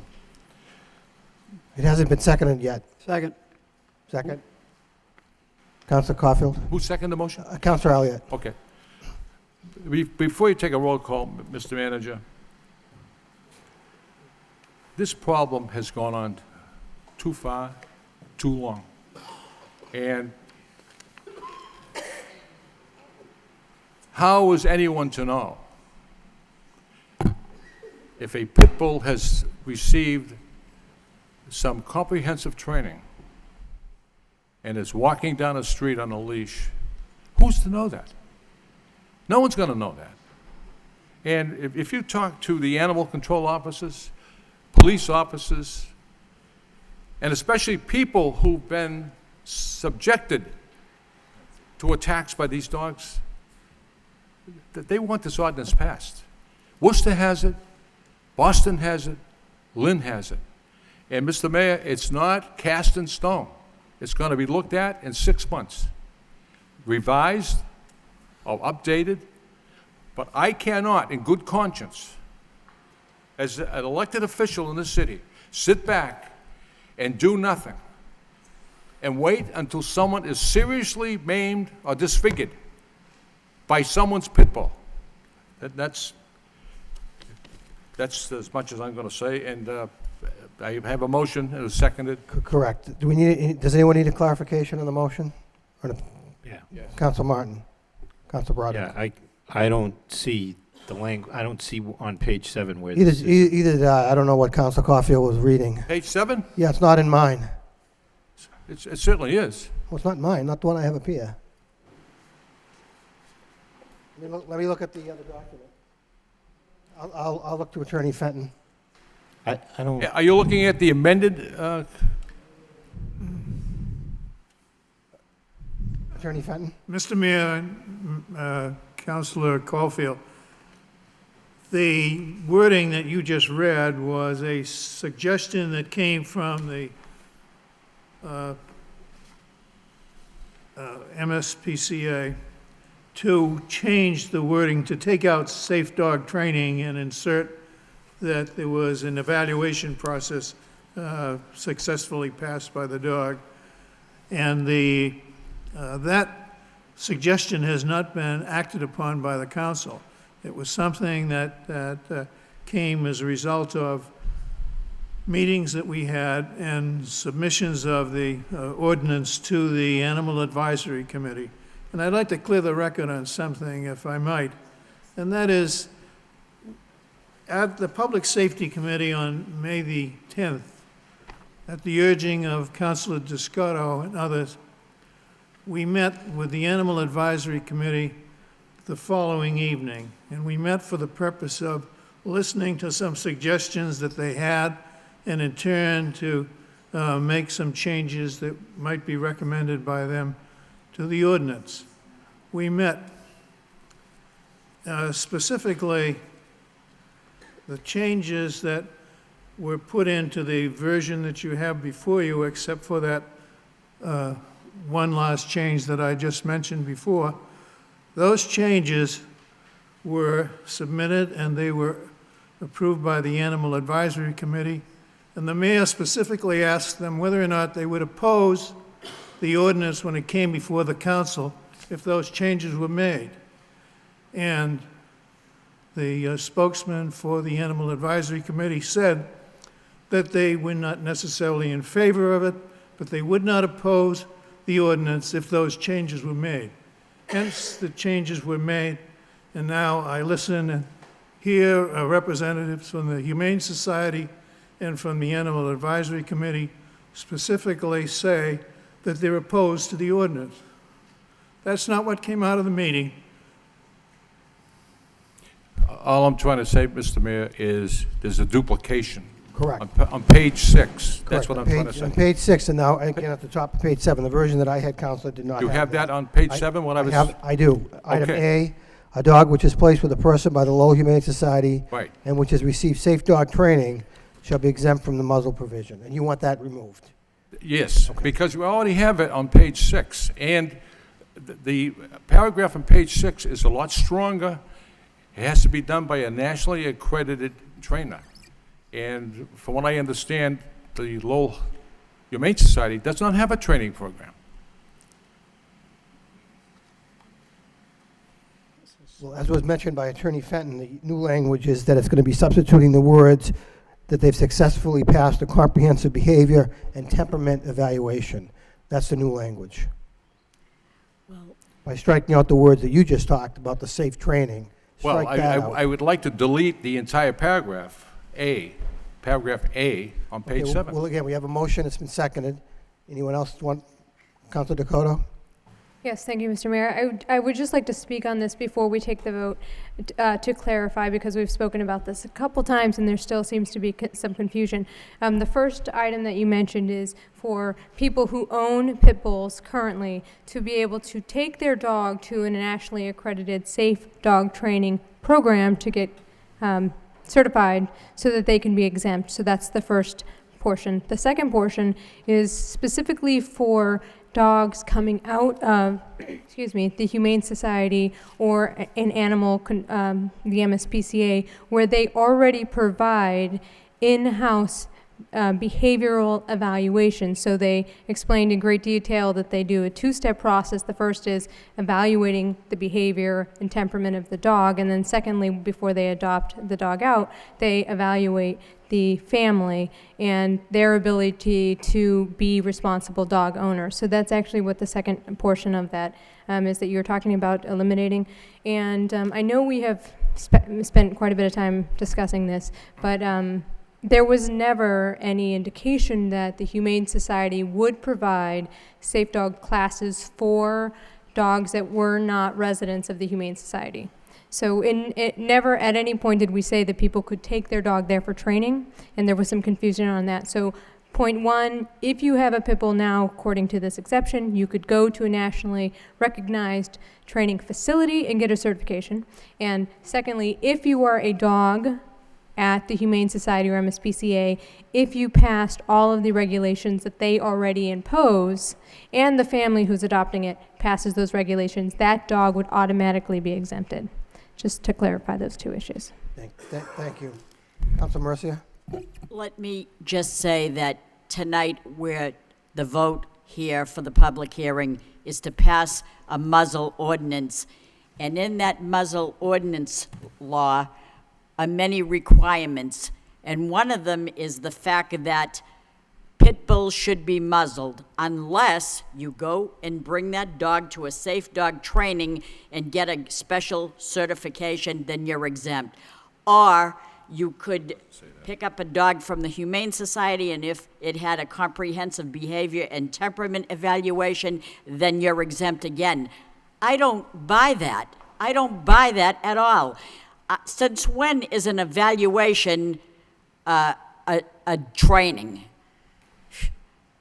You evaluate someone doesn't mean they were trained. They appear to have a good temperament. They're not trained. I don't buy any of that. That does not make any sense to me whatsoever. I would not support that at all. Thank you, Councilor Elliott. This is on the motion. Yes. Thank you, Mayor. I did file a motion a couple of weeks ago to get clarifying language on this, because when we sat at the subcommittee meeting, it was my understanding that the Lowell Humane Society was going to be the organization responsible for providing that safe dog training. We'll have to look at the tape again, but that was the intent, that there was a reputable organization that was going to to provide a certification that this dog is essentially well behaved. And that's not what this says at all. In fact, as I mentioned a couple of weeks ago, there was a letter from a woman that spoke from the Jill O'Connell, the executive director, said, we don't have any such program. So I don't feel, if you look at the language, one could presume that safe dog training was going to be provided by the Lowell Humane Society. And I agree with Councilor Marcia. Who, and Councilor Caulfield, who, if it's not the Humane Society, then who? And that is, that's the glitch. Just to get an evaluation, that is not going to solve the problem that I thought we were close to trying to resolve, but we haven't. We do have a lot of irresponsible dog owners, and we had all of the speakers that are responsible dog owners say, we know there's a problem, but we don't know what the solution is. We know there's a problem. I don't know if this is the best solution, but it is a solution. The notion that everything should be laid on enforcement is, it's understandable, but it's not practical. If we had to dedicate resources to every law, every ordinance, so that it would be enforced, then it would be chaos. We put laws in place to let people know or that people support, so they will abide by them. Not so they will be enforced. Enforced is the secondary nature. If you don't abide by it, then we will enforce it. People abide by the laws in large part. Thank goodness, because if we didn't, there'd never be enough resources, police officers, dog officers, inspectors to address them all. So while enforcement clearly is an issue,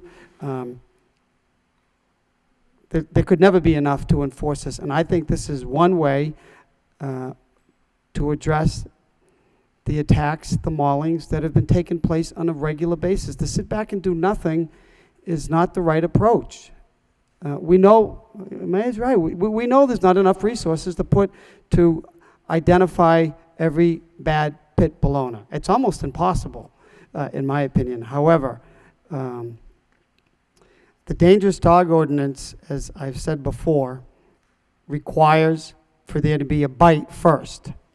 One bite from a pit bull, there may not be a second one. So while the vicious dog ordinance, we did adopt it and I did support it, it's not practical to wait for a dog to be considered a bad dog before we can do something. And this is, in my opinion, a preventative measure. The public has a right. What people do on their private property is their own business. But when they go, when they enter a public way with their pit bull, every child, every senior citizen, every mother or father, every family, every law-abiding citizen should be able to feel safe. They should be able to feel protected and not threatened. We've heard more than one by a pit bull. We've heard more than once people crossing the street in fear, and that just shouldn't be the case. So that's why we're here. That's why we have been deliberating this, trying to put together something that works for all. But knowing and having a letter that the Humane Society doesn't have a safe dog training, that was the premise of trying to compromise on this, and it does take the teeth out of this. So. Thank you, Mr. Mayor. Council Mercia. Thank you, Mr. Mayor.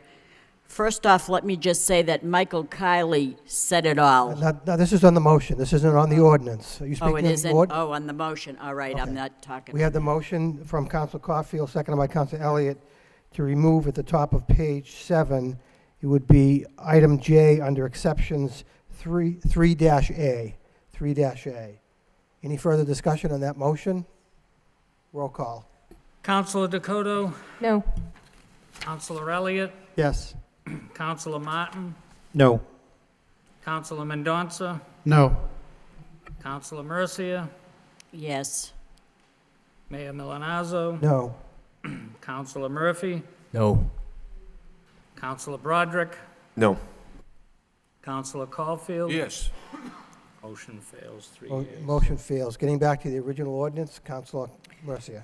Thank you, Mr. Mayor. Let me just reiterate and state that Michael Kiley said it all. Everything he said, I agreed with every bit of it. I do not support the muzzle ordinance, which targets specific breeds, primarily because most visual identification of dog breeds is usually wrong. The pit bull traits are shared by about 25 other breeds, and knowing this, I'm not in favor of creating an ordinance that may come back to bite us. That financial bite will hurt so bad in our city's wallet. Secondly, I fully believe that it does not seem right to punish dogs and their owners before they've even committed an offense when other breeds do not have to live under the same rules. Should we muzzle dogs that have bitten in the past? Yes, absolutely. That includes all breeds that have not been adequately supervised by their owners. Should we improve our vicious dog ordinance? Yes, I believe we should.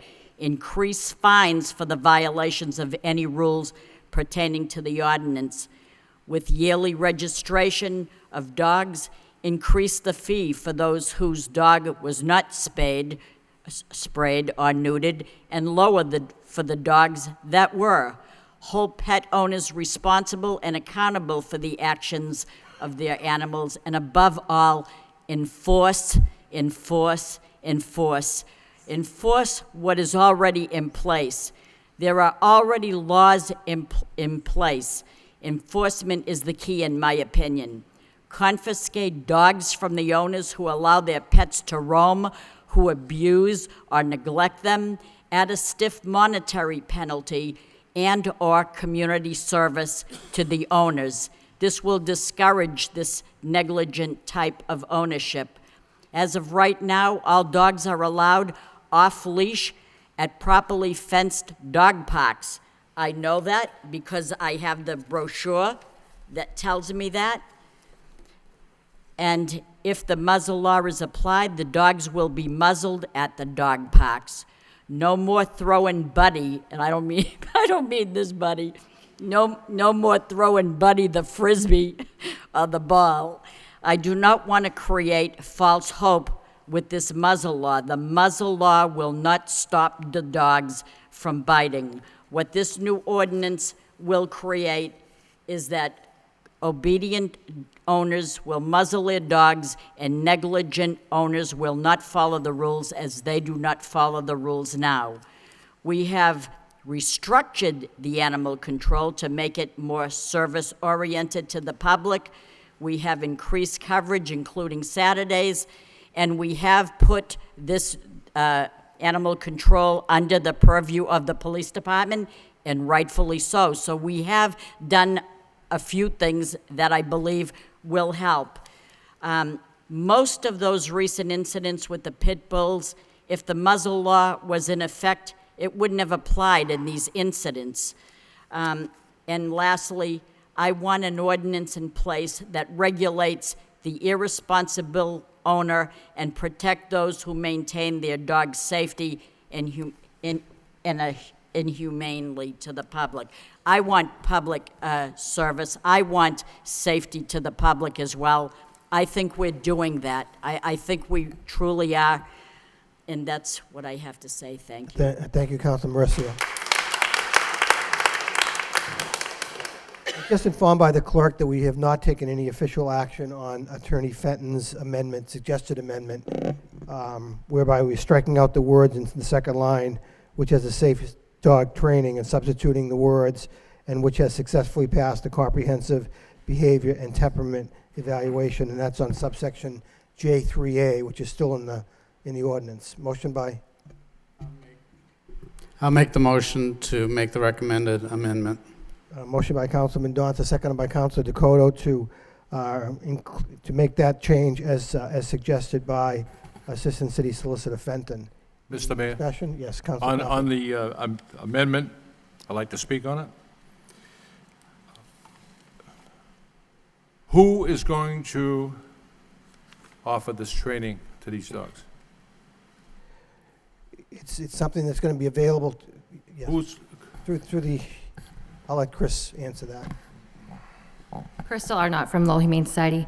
The behavior evaluation is not a training. We look at the overall behavior that the animal currently has. We test them with food, we test them with people, we see what their automatic responses to these things are. If we see any sign of aggression whatsoever, we do not place these animals out in public. We don't want anyone to get hurt either. So it's not a training program. In my opinion, it's actually better than a training program because you're not training them to do anything different. You're looking at what their natural behavior and natural response to something is, engaging that, as opposed to trying to teach them to do something different. Is the Lowell Humane Society a nationally accredited, certified in dog training? We have no training program, no. Are you nationally certified in training these dogs? Training, no, but I never said that we trained any dog. I said we evaluate behavior, which is very different from training. So you do not have an accredited certification? We have no training program, not in training. We have all sorts of animal sheltering accreditations. We are good at what we do, but we don't do training. If we did training, we'd be damn good at that as well. Then who is going to train these dogs? It's a different section. You're looking at section 3. If I could explain, I think there's two different processes here, and that's what I think you're confused with, Bud. What? there's two different processes here that are being described in both of those amendments, and Right. that's what you're getting confused about. I'm not confused. No, you I are. am not confused. Okay, so I'm going to take the high road here and just explain it one more time, which is, the first one is, as Councilor Dakota said, is for an already owned animal living within the city having the opportunity to go through a training class to determine that their dog is safe to be within the community. The second one has to do with homeless animals that are not currently owned. There is a different process in which training is involved with between an owner and a dog. It's really training the owner, not training the dog. That's what the process of training is. The second one indicates that the city of Lowell has a humane society embedded within its city limits that serves the community at large. They are the ones that clean up the messes of the homeless animals within the community. They are the ones that help you deal with the fact that there are animals that are running loose that don't have homes. And what they do is determine whether those animals are then, that they receive, are then safe to go back into the community. And so the process in which they're describing is whether the animal is safe or not. And who is responsible for that? The Lowell Humane Society, because out of the purview of how they handle their adoptions is that when they adopt that animal out, they are taking responsibility for that animal's actions. So yes, the Lowell Humane Society could be held responsible if that animal were to be aggressive, just like the MSPCA could. And I will tell you this, I run both of those programs. We run a nationally accredited dog training program that we have available for the public. We do that on a regular basis, every single day of the week, and we also adopt out homeless animals. They are two different processes, and all that is saying that you're hung up on is that you have the trust that the Lowell Humane Society, which is serving your community and making your community better, you're giving them an opportunity to have an exemption so that they're not prevented from being able to find safe animals new homes. That's the whole process. I think that there's a total misunderstanding about what we're describing. They're two separate actions, and that's why the Animal Advisory Committee suggested that that should be an exemption. We didn't ask for that for the MSPCA because we're not in your city limits. We're only asking it out of respect for which the Humane Society that serves to protect the community and to protect the animals are asking for. Okay, thank you. Could I have Chris on up back to the podium, please?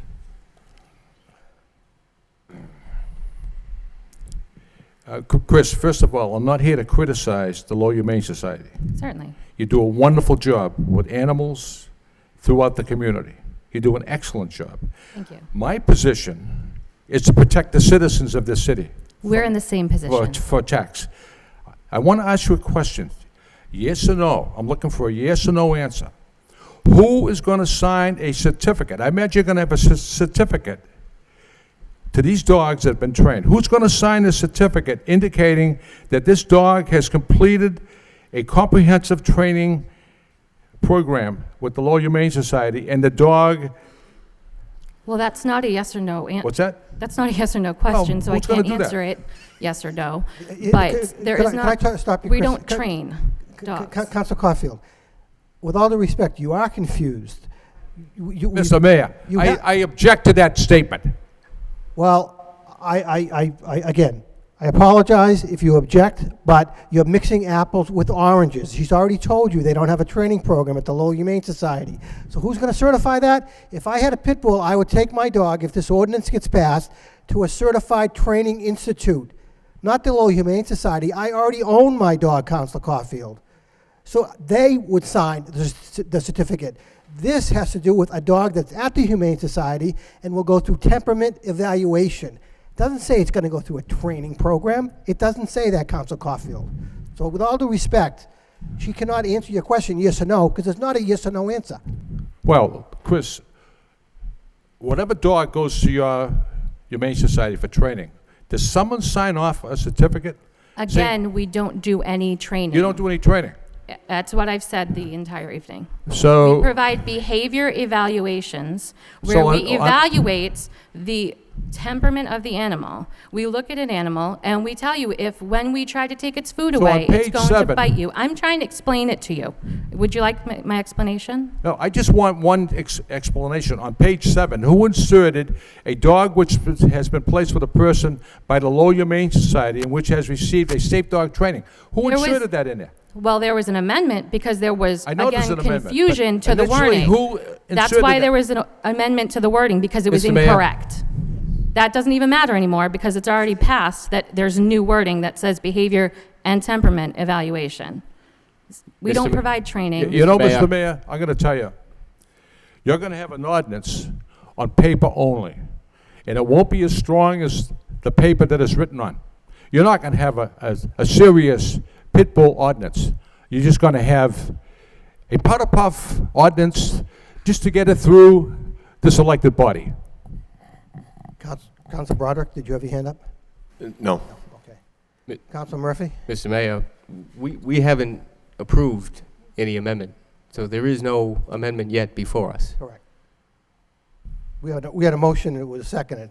We still need to take a vote on the amendment. Okay, thank you. Council Elliott. Thank you, Mr. Mayor. If I read this correctly, and maybe Mr. Fenton can just clarify, that under Section F,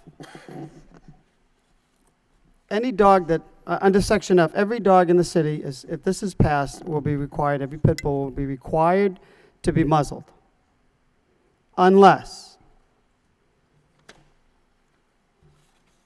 under Section J, they qualify for one of the three exemptions, correct? That's correct. Okay, so pit bull owners are going to be required to keep their pit bulls muzzled if they're off their private property, according to that section, unless they go to the Humane Society and get an assessment.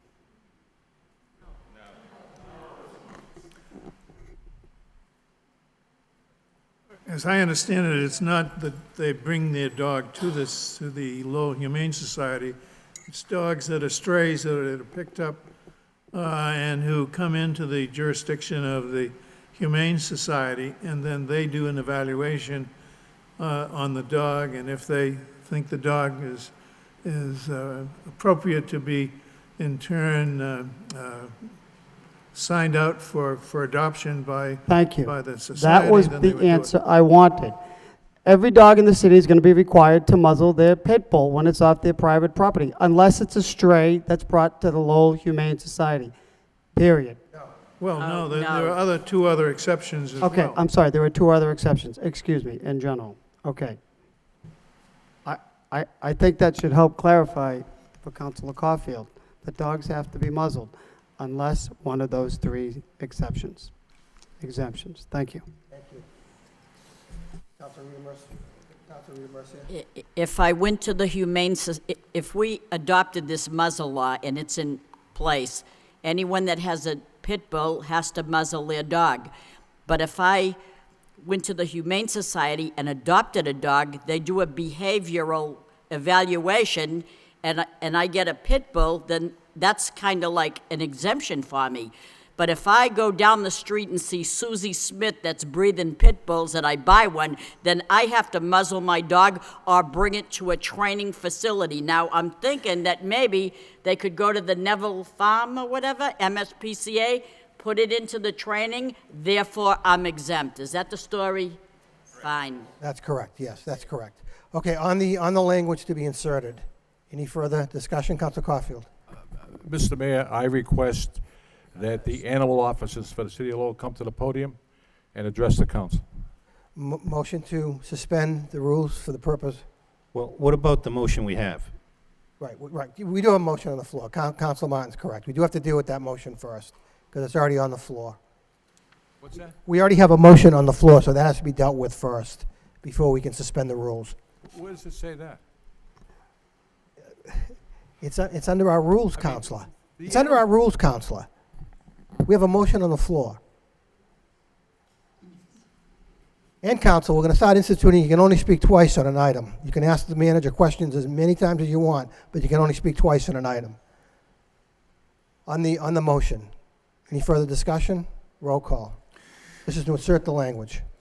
Explain the motion one more time, Mr. Mayor. We're inserting the language that we received from the law department, whereby it strikes the language on the second line where it talks about to receive safe dog training and substituting the words which has successfully passed a comprehensive behavior and temperament evaluation. That's J3A.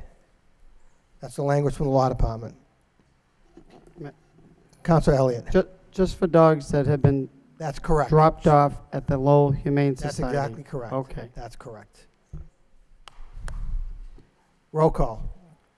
Counselor Dakota? Yes. Counselor Elliott? Yes. Counselor Martin? Yes. Counselor Mendonça? Yes. Counselor Mercia? Yes. Mayor Milanazzo? Yes.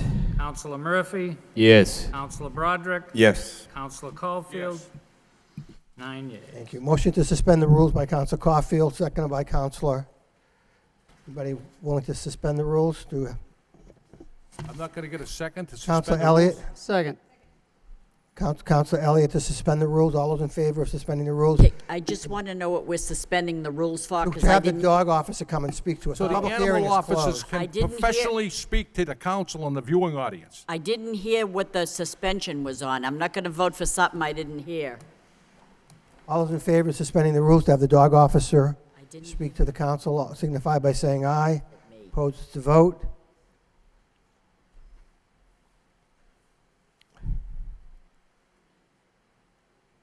Sorry, I was outside.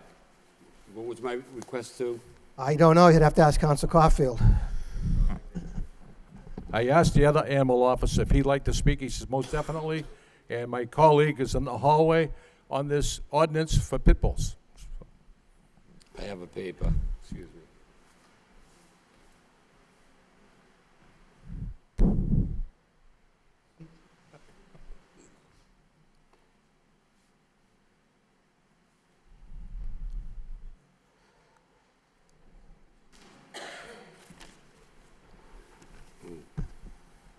As Councilor Elliott stated, I understand that the intention of this ordinance is a preventative measure to address the problem that, before more incidents happened. Basically, it wasn't opposition or favor. I had a couple points that I wanted to make.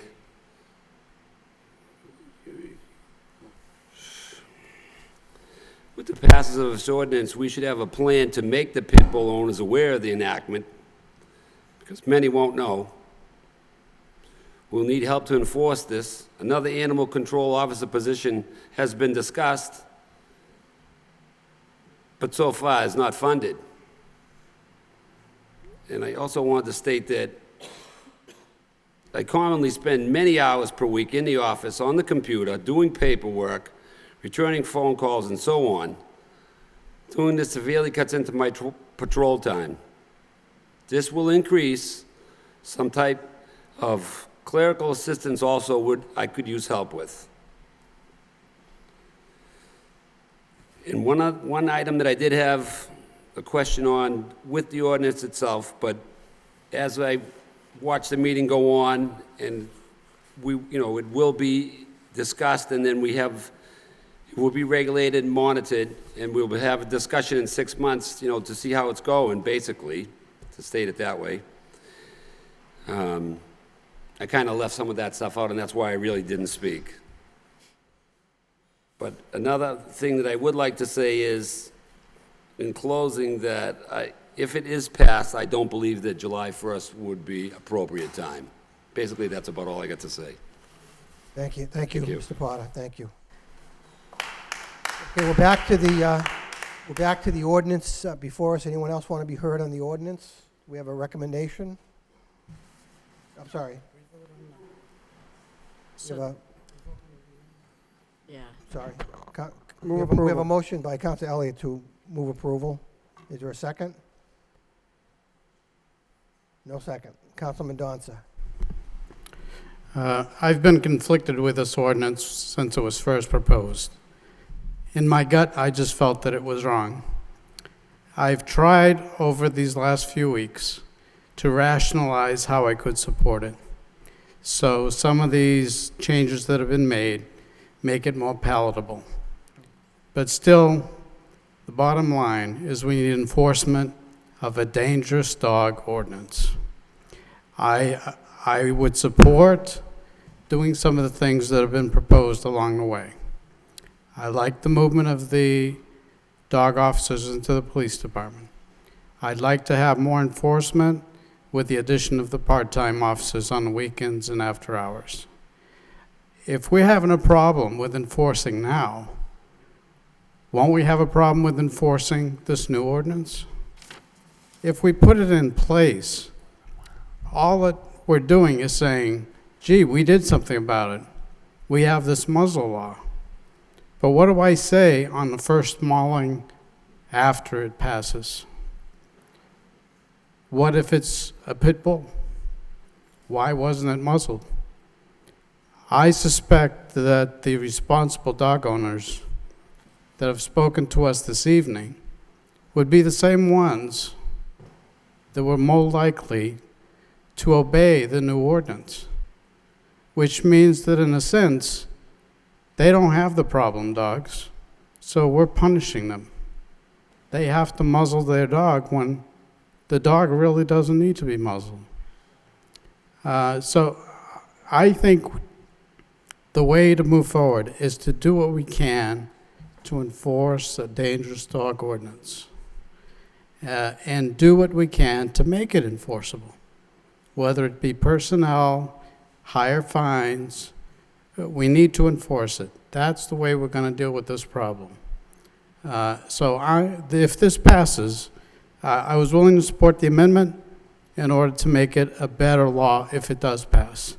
But it's not going to pass with my support. Thank you. Councilor Elliott, bring the motion forward to approve. Councilor Elliott, do you want to restate your motion?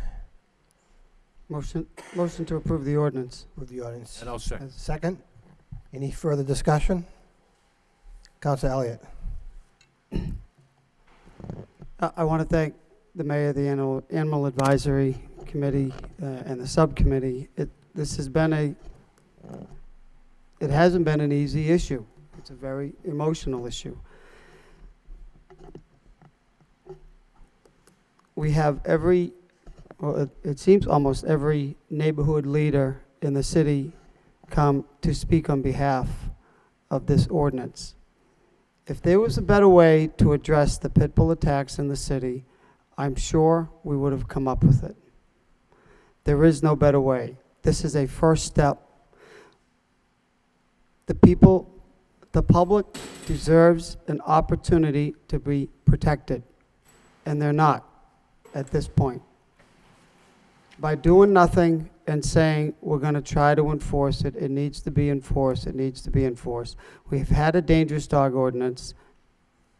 It's been enforced, not as much as it should be,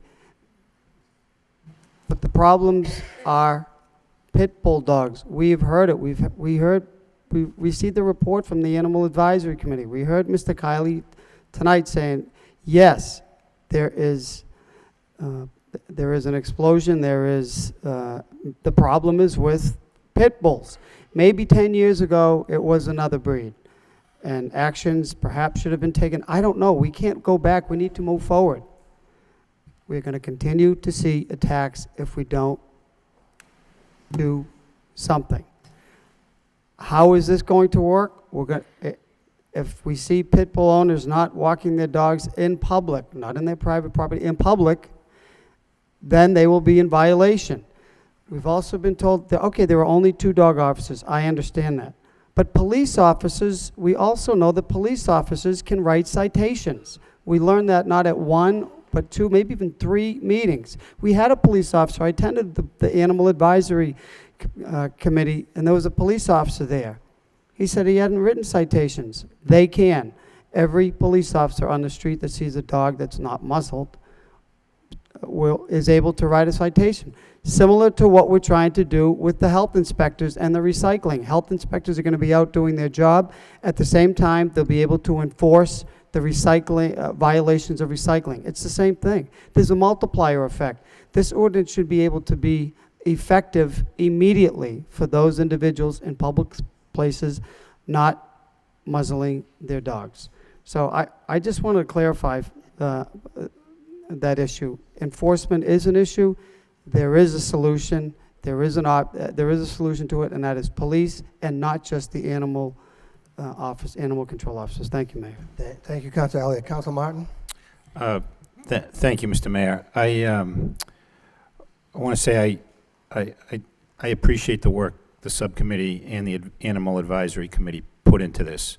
We heard a lot about enforcement, and that's the key to this.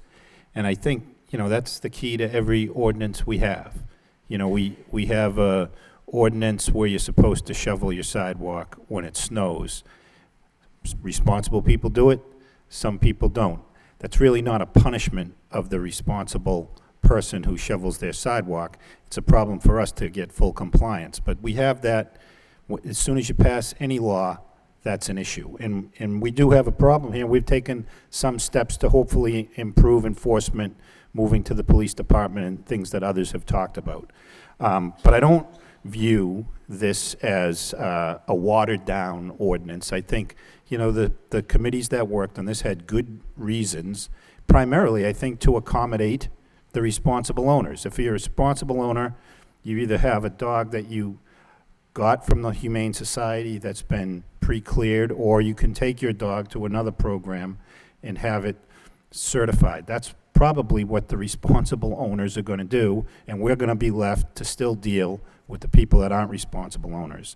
But we have had a number of attacks, and people are asking for us to address this issue. So I think this, the committee's put in a lot of time on this. I think they heard from all sides.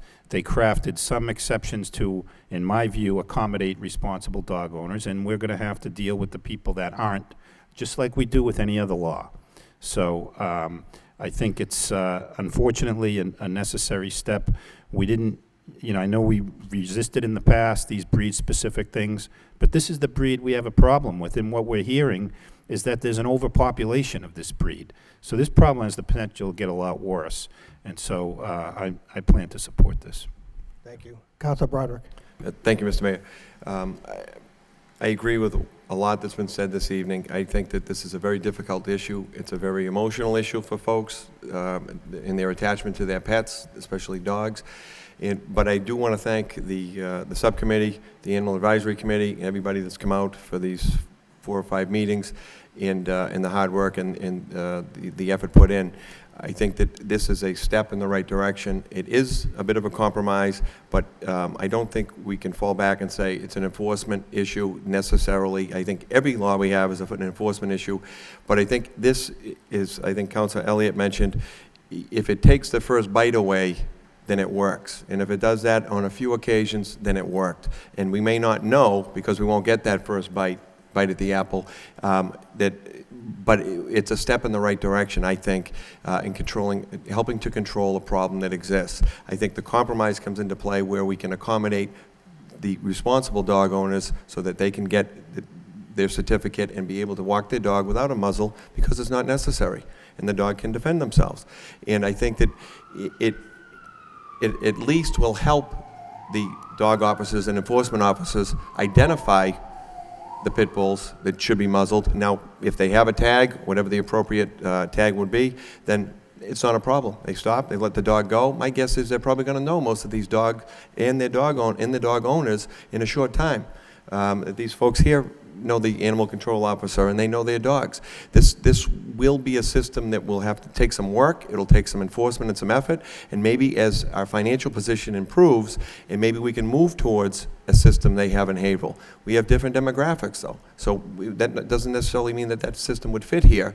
But I think the fact that we're going to review this in 6 months and see what feedback we get and what type of enforcement issues we've had or success, I think is enough for me to say we need to try to do something to stop the problem. Thank you. Thank you. Anyone else on the motion? Councilor Broderick, take the chair, please.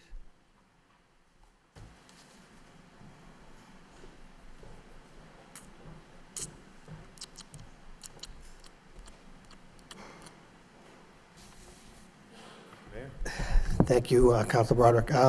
First of all, I want to thank everyone for putting so much time and effort into this discussion. We've had a half a dozen meetings. The Animal Advisory Committee's worked very closely with the Public Safety Subcommittee, and I do think that we are looking at a public safety issue. However, I really do believe, after hearing from the opposition this evening, that we are going to be giving, if this gets approved, false hope. And I'm not in a position right now to say that the dangerous and vicious dog ordinance has not worked. It just, in my opinion, hasn't been enforced. I think we're making strides now by putting the dog officers over at the police department.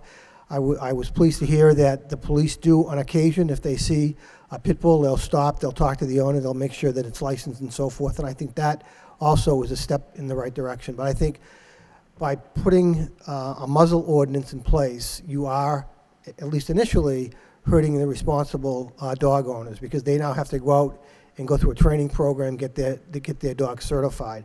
I understand a lot of time, a lot of effort, a lot of compromise went into this, but based upon the debate that I heard tonight, I'm going to be voting no on the ordinance. Thank you. Council Caulfield? Thank you, Mr. Vice Mayor. It's been a good debate, a good discussion, not only just this evening, but over the past 2 or 3 months. And if you vote for this ordinance this evening, you're doing 2 things. You're sending a message to the citizens of this city that we do care and we care about your safety. The second message, and it's going to be a strong message, to those dog owners who don't care who their dog runs around the city and bites people and kills animals and pets and so forth. That's the message we have to send out. So I'm certainly going to support this ordinance, and I hope it passes. Thank you, Council. Council Murphy. Thank you, Mr. Chair. I do also want to thank Mr. Fenton, who worked a great deal on this, as well as the subcommittee, and particularly the mayor himself, who has attended all of these animal advisory committee meetings. I do happen to share the stance of the mayor on this particular issue. In reading the actual ordinance, the purpose section of the ordinance, you look through the various incidents that are listed, and I'm not sure how much this ordinance would really address those. The very last incident that is listed, I think, was really addressed through an amendment to the ordinance to address multifamily and condo buildings, to address those common areas that hadn't really been talked about in the prior ordinance. And I think that really, if this does not pass, I think that should be addressed in the current ordinance. But we received in our packets for this week a notice of a violation, and the latest is for a yellow Labrador. So I think what we need to do is really look at what the data shows. The data shows that a percentage of the attacks over the last year is about 29% or so. 17 out of 59, I think, incidents were by pit bulls. The data also shows that the Haverhill ordinance was successful in reducing the number of incidents from 60 down to 36. As the representative from the MSPCA noted, we don't have any statistics from the Boston ordinance. As I walked around the city quite a bit 2 years ago, the only time that I was actually bit by a dog was by a black lab. Looking for new blood, but was committed to somebody else, I think. I do say... Sorry about that. What's that? Sorry about that. What are you going to do? But I do think that there are a number of things that can be done regardless of whether this passes. I don't believe that that passage of this, I think it's a false dichotomy to set up, to say that we either pass this or we do nothing. I think that we can do more. We can increase fines, as Councilor Mercy has said. We can put a greater onus on the owners, who are actually those responsible for many of these attacks, and certainly enforce the leash laws. I think the spay and neuter program should really be increased, because over 70% of those attacks by pit bulls are those that aren't actually or haven't been neutered. So I think that we ought to give the reorganization of these animal officers under the police department a chance. Under the form that's been submitted to us, and we receive these regularly, I think that could, in fact, be improved, that we could include license numbers, that we could include whether or not the dog has been fixed or not. But I think that the inclusion of this department underneath the Lowell Police Department would also allow us to better coordinate where the problems actually are, to map them out in the same way that we do other crimes throughout the city, to map it out and focus our resources in a more efficient way to actually addressing the problem. That's not to say that we can't come back here in 6 months and revisit what's currently on the books after we've given it a chance to succeed with greater resources and the change of departments. So at this time, I would not support this current ordinance, although I appreciate the amount of work that was put into it and the number of compromises that were reached to make it a better bill. Thank you. Thank you, Councilor.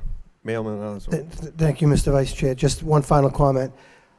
Certainly, emotions have run high over the past few months when we've been dealing with this issue, especially when, as Councilor Caulfield has pointed out, a young child being in the chamber with her grandmother and she was bit by a pit bull. But again, I have to state that 95% of the incidents that have happened over the last few months would not have changed if this muzzle law was in place, because they either happened in the home, in the yard, or the dog escaped.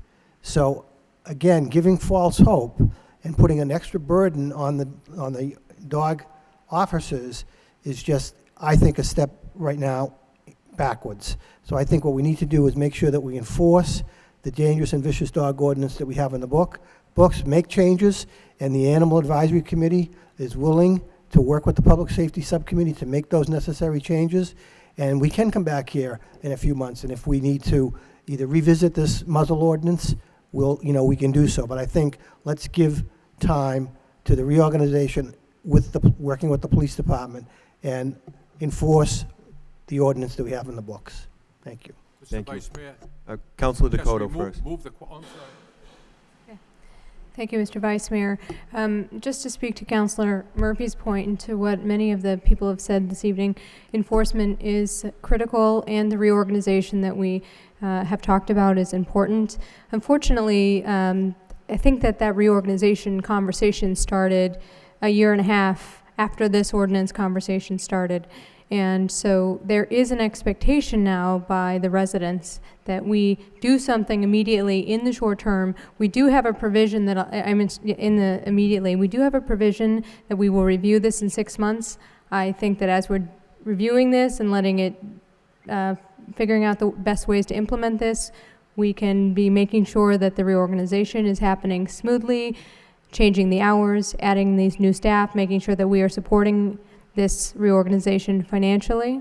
And after 6 months, if it is in place and it's working, then we should seriously consider eliminating this if it passes. I don't necessarily think that because it's on the books, it has to stay on the books. We've heard lots of great conversation for the last hour about this, and I think all of us feel comfortable enough to change our minds if that's the right decision for us to do at the end of 6 months. We also, in this ordinance, have requested a monthly data presentation from the animal control officer, so that will help us understand the effect that it's having and also the effect that the reorganization is having. I'm going to support this. I really do not want anyone to have to muzzle their dog, but the provisions, that the exemptions were put in here so that we could spend our energies focusing on the irresponsible dog owners and not the responsible dog owners, and I hope that that's the effect that this ordinance does have if it passes. Thank you. Thank you. Councilor Elliott? Thank you, and I know this is my third time or fourth or maybe more, but I guess I just want to respond to the mayor that there is a false sense that we are putting an ordinance in place that's not going to work. I mean, the message should be clear. Every dog, every pit bull that's being walked in public should have a muzzle on it.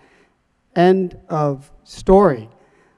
The only exception or exceptions is if there's one adopted from the Humane Society and they need to have documentation, then that is the case. Otherwise, they will be fined for having their dog not muzzled. I mean, people should know. You see a dog that's not muzzled, call the police, call the dog officers, because that is the ordinance that is in place. And I have to say I'm a little disappointed in the mayor, because we sat through meeting after meeting, and there was maybe it was just my presumption that he was in favor of bringing some compromise, that Councilor Dakota took time and effort and met with the Animal Advisory Committee to come up with some compromise. We got the compromise, and then those people that advocated the compromise opposed it. So I feel that we were hoodwinked, or they pulled the rug out from underneath, at least myself and the subcommittee, trying to bring some compromise so we could bring something forward to the city. Thank you, Mr. Vice Chair. Councilor? Mr. Vice Mayor, move the question.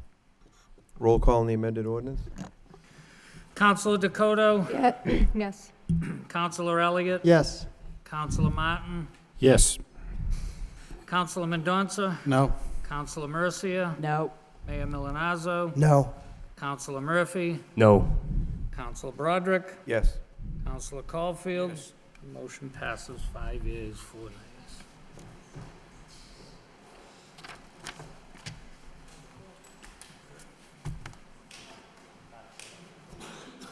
Moving on with the public hearings, we have two utility hearings. Conduit location, Verizon, New England, 380 feet, conduit on Lewis Street. National Grid, 155 feet, Warren Street. And Comcast, 2 to 3 inch PVC in Lewis Street. Do we have anyone here wishing to speak in favor? I'll open the public hearing. Thank you, Mr. Mayor. For the record, my name is Joseph Gleason. I'm a right-of-way agent with Verizon New England, Inc. Office is located at 28 Diana Lane in Drake. The Verizon petition before you, Mr. Mayor, and members of the council, is a fairly simple one.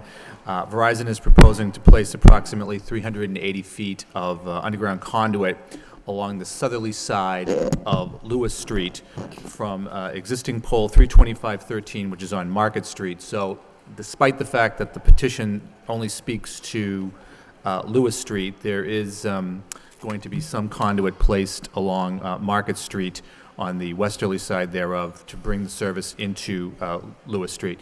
My understanding of the nature of this work is that there is an ongoing undergrounding project within this area, and what this conduit system will do is it will allow Verizon and any other utility who's occupying those poles to remove existing poles 1 through 5 along Lewis Street and put all of these telecommunications facilities underground. Thank you. Thank you.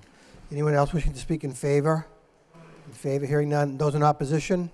In opposition, the public hearing is closed. Refer to the wire, inspected by Council Mercia, seconded by Council Elliott. All those in favor signify by saying aye. Aye. Opposed? The vote. Pole location, we have 2 pole locations by National Grid on Parker Street, 1 pole on Parker Street and 1 pole on Perry Street. I'll open the hearing up for those wishing to speak in favor. In favor. Portion of the public hearing is closed. Those wishing to speak in opposition? In opposition, public hearing is closed. Refer to the wire, inspector by Councilor Murphy, seconded by Councilor Martin. All those in favor signify by saying aye. Opposed? The vote. Going back to the city manager's agenda, in city council vote. authorizing the establishment of a new neighborhood district under Section 9 of Chapter 566 of the Acts of 1983, whereas on July 12, 2005, 8 neighborhood districts were created entitled South Common, Washington Square, Belvedere Hill, Rogers Fort Hill Park, Wanalancet Street, Tyler Park, Andover Street, and Wilder Street districts. And whereas it is now the intention to establish a new district entitled the Livingston Harvard Neighborhood District, and whereas the purpose of this district is to protect and maintain the distinct neighborhood character, and further to insulate the district from insensitive demolition or new development, and whereas Section 9 of the Lowell Historic Act, Chapter 566 of the Acts of 1983, allows for the creation of neighborhood district by a 2/3 city council vote, whereas by motion of the city council it was proposed to create a new neighborhood district, and whereas the proposed expanded area of the Livingston Harvard Neighborhood District is shown on attachment A hereto and made part hereof, and which shall be more fully described by legal description by the city engineer's office, all in accordance with attachment B and made a part hereof. Now therefore be it voted by a 2/3 vote of the city council of the city of Lowell as follows: that pursuant to Section 9 of Chapter 566 of the Acts of 1983, there is hereby established a new neighborhood district which shall consist of properties located in the city of Lowell, being shown a shaded area on a map on file with the city engineer's office, a copy of which is hereto attached and marked A, and to be more fully described in attachment B, which is hereto attached and made a part hereof and on file in the city engineer's office. If any differences are found to exist between attachment A and attachment B, the legal description on file with the city engineer's office, the latter legal description, shall govern and control the boundaries of the neighborhood district entitled Livingston Harvard Neighborhood District. Second reading by title in city council vote, authorizing the establishment of a new neighborhood district under Section 9 of Chapter 556 of the Acts of 1983. What's the wish of the council? No. No, this I believe, just gets voted on this evening. Move for approval. Move for approval by Council Caulfield, seconded by Councilor Broderick. Any discussion? Council Martin. We did have a memo in the packet about, and I'm not sure if it applies to this, whether the neighborhood was polled on this, but at least part of these zoning changes, only 25% of the people responded. Is that what happened? Is this part of what was responded to, Mr. Manager? Adam, I think you're most familiar with the survey work that we did out there. Yeah, good evening. We conducted a single survey that asked 2 questions in response to the council's request at a prior meeting that we survey the residents before making any of these kinds of changes. One question was whether there was interest in changing the zoning in the area from the traditional single-family TSF to suburban single-family SSF. And then a second question was whether folks were interested in designating their area as a neighborhood historic district. And we, subsequent to the note that was included in the packet on Friday, we've received a few more surveys back. At this point, we have received a total of 28 surveys back out of 79 that were sent out, and all but 4 of those have been favorable to both proposals. Four of them were in opposition to both proposals. Thank you. Thank you. Any further discussion? Councilman Donza? Well, I actually thought there was going to be a public hearing so that there would be an opportunity for those who we hadn't heard from to be heard. I too was concerned about the number 25%. I guess we're closer to 30% now. It seems like an overwhelming majority wants to be in favor of this, but I am concerned that we don't have another opportunity to hear from these residents. It isn't, well, the next item was that go to a public hearing? The zoning change will, but the historic district doesn't. All right, thank you. Thank you. Any further discussion? Roll call. Well, could I? Oh, I'm sorry, Council Martin. So the next item is going to be set for public hearing. Do we know what date? Yes, June 26th. It would be on June 28th. I mean, It's actually going to the planning board first. Zoning would I mean, have to me, that's a fair point that Councilman Donza makes. I would suggest we delay action on this until after the public hearing on the zoning change. Yes. If Chair recognizes the if city that's solicitor. in order. Sure, a couple of options and just a quick explanation. The one, you could delay, or two, you could even send it out on your own for notice it up for a public hearing. In terms of why it doesn't require a public hearing, this was originally done as special legislation when these were first crafted. And so the legislation itself then allows the council, without any mention of a further public hearing, the ability to create more districts. And so it's really as a result of the vehicle that was initially used to establish the downtown historic district and then other districts to follow. Okay, well, it does seem ironic that the whole reason we're doing this action was because, the public felt they weren't properly involved. And now we're going to take an action tonight where no one from the neighborhood is here. Oh, there are, okay. I didn't know there were people here to speak on this, so. No, they're not registered, but they are here. Councilman Donza? What I'm hearing is that we could vote to send this to a public hearing if we so chose. And since we're going to be doing it for the zoning change anyway, I would motion that we do them together. Okay, again, and that's fine. So we have a motion to do the public hearings together. The ordinance, though, does go to the planning board first, and then we'll come back here and then get referred to a public hearing. So all right. We actually don't have a date yet for the public hearing. It just goes to the planning board. Probably be in August. Probably be in August. Probably be in August. No, it's saying we could Council make it Caulfield? for the Mr. Mayor, if we enacted this evening, wouldn't that automatically put Livingston Avenue and Harvard Street in the historic district?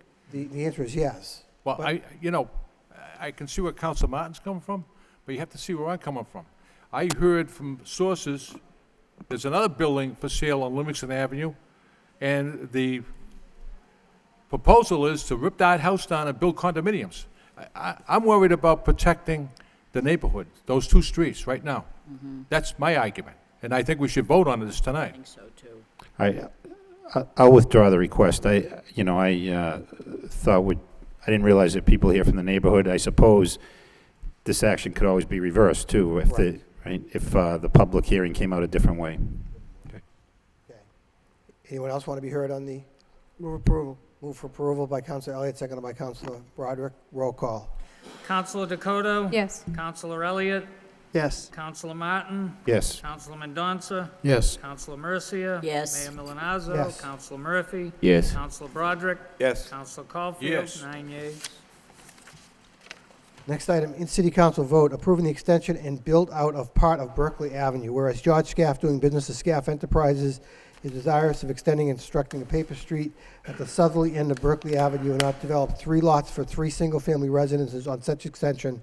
And whereas George Scaff is the owner of all property on the westerly side of the proposed extension, and whereas the City of Lowell is the only other abutter and owns property on the easterly side of the proposed extension, and whereas the Lowell Planning Board has approved the site plan and the subdivision plan relative to the said extension and build-out of Berkeley Avenue, and whereas said extension and build-out are shown on the petition and plans for said build-out hereto attached as A. Now therefore be it voted by the City Council of the City of Lowell by a 2/3 vote as follows, that the City Council of the City of Lowell hereby authorizes and approves the extension and build-out of Berkeley Avenue, 1, all in accordance with the petitions and plans attached hereto marked A. 2, all at the expense of the petitioner George Scaff, doing business as Scaff Enterprises, and 3, all in conformity and compliance with all applicable reviews by boards and departments within the City of Lowell. Second reading by title, if there's no objection. In City Council vote, approving the extension and build-out of a part of Berkeley Avenue. What's the wish of the Council Mercia? Mr. Mayor, have the abutters been aware of this development? Attorney Eliades is here representing the petitioner. I think he could answer that question. It's going to be our number one question from any time we revisit any neighborhoods with something like this. And I have the answer. Yeah. And I have the answer, Counselor. Okay. First of all, Mayor Milanazzo, members of the council, George C. Eliades Jr., 133 Market Street, Lowell. I actually had about an hour-and-a-half presentation to give you the information on this, but I decided to cut it back, Rita. The answer is absolutely. Not only have the neighbors been made aware of it, there were 4 public hearings before the planning board. It's been reviewed by every department in the city. This is a wonderful project. It doesn't bother anyone. It's extending a dead-end street that just dead ends at the railroad, and we're going to get more taxable income out of this thing. By the way, I want to thank the mayor and Manager Lynch for bringing this forward. It's actually been going on for more than a year. It's been through every department, every test and everything along the way. I also want to thank the law department because Attorney Fenton and this has a homeowners association that guarantees that the owners, the 4 houses, the original house and the other 3, will all be responsible to keep the drainage system, et cetera, in order. We worked that out with the city engineer and with the law department. It's, in addition to that, there has a covenant and conditions that go with the planning board approval, and there's even a bond on top of it all to make sure that everything gets done in the right way. Thank you, Attorney Eliades. I appreciate that, but you can see my concern after we've been through the ringer on a few other things and didn't ask the proper questions. So Absolutely. Not the case here. Thank you. Any other comments, questions? Do we have a motion? Need a motion to approve by Councilor Elliott, seconded by Councilor Broderick. Roll call. Counselor Dakota? Yes. Counselor Elliott? Yes. Counselor Martin? Yes. Counselor Mendoza? Yes. Counselor Mercia? Yes. Mayor Milonazo? Yes. Counselor Murphy? Yes. Counselor Broderick? Yes. Counselor Yes. Caulfield? 9 yeas. Item 14, an ordinance zoning. Thank you very much. Thank you, Attorney Eliades. Ordinance zoning change Livingston Avenue area to SSF zone and amend section 11.1.7, notification of applications for building permits. This gets referred to the planning board by Councilor Mercia, seconded by Councilor Mendoza. All those in favor of referring this to the planning board signify by saying aye. Opposed, it's a vote. And again, let me just quickly read it. An ordinance amending the code of the City of Lawrence with respect to Chapter 290 thereof entitled zoning by extending existing traditional mixed-use zoning. No, 390, there's 2 of them, okay, excuse me. 390, let me just read the one that it pertains to. An ordinance amending the code of ordinance with respect to Chapter 290 thereof entitled zoning by changing Livingston Avenue area property to a suburban family zone district and amending section 11.1.7, notification of application for building permits. So that goes to the planning board along with amending the code of Chapter 290 thereof entitled zoning by extending existing traditional mixed-use zoning to include the area of 390 Pawtucket Street. All those in favor of sending those 2 items to the planning board? Mr. Mayor, if I may, Yes. just a question. How long will that take for that to come before the council for a vote? The clerk indicated probably August. August? Probably August. So you, Probably two months. half the month of June, July, so. Right before us. Yeah. Mr. Mayor? Yes. I'm sorry, Mr. We did Bakey? get a notice here that said that if the council wishes to accelerate the process, that they could have a separate public hearing for the city council. Of course, they're saying July 26th, but I think they meant, oh yeah, maybe they did, July 26th. Mr. Bakey? The zoning act requires that there be, prior to the council's actual vote on the amendment, that there be both a public hearing before the planning board and separately a public hearing before the council. There's also a provision that could allow you to do a joint public hearing, but that the planning board prefers to hold the second one, and I think in terms of getting people involved, having 2 is often better than 1. But there's nothing that prevents the council from referring the matter to its own public hearing prior to getting the report and recommendation from the planning board. The typical process here is that it gets referred to the planning board returns with its report and recommendation, and then only then the council refers it out to its hearing. In fact, you could refer it to a hearing right now. You just can't take your final action on the amendment until after you receive the report and recommendation from the planning board. The reason we suggested the July 26th date in the cover letter was we believe we can actually get through the process of the planning board public hearing and get you that report and recommendation from the planning board prior to July 26th. I don't think it can happen sooner than that because of the advertising requirements, but we think we could get it to you for that. And that's on both items? Well, we put that in the cover letter regarding Livingston Avenue. It's up to you. If you wish to do it with both, you may. The second one is a private petition that's independent of the city at this point. So would you like to schedule a public hearing for Livingston Avenue for July 26th? Well, I don't think I'll be here at July 26th, so I thought maybe the following, Okay. is this a rush for this? Well, yeah. Pardon me? Only if something bad comes in. Right. That's a, yeah. What's the wish of the council? We referred it to the planning board. Councilor Elliott?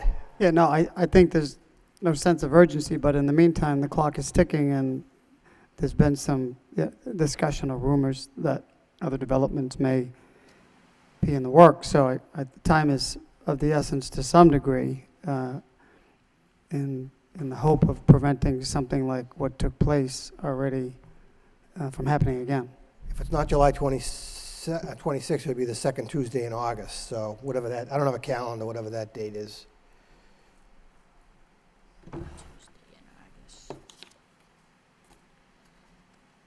August 9th? August 9th? August 9th. Yes. Motion to set a public hearing August 9th, Mayor? Okay. Motion by Councilor Elliott, seconded by Councilor Dakota, to set the public hearing for the Livingston Avenue zoning change for August 9th. All those in favor indicate by saying aye. Opposed to vote.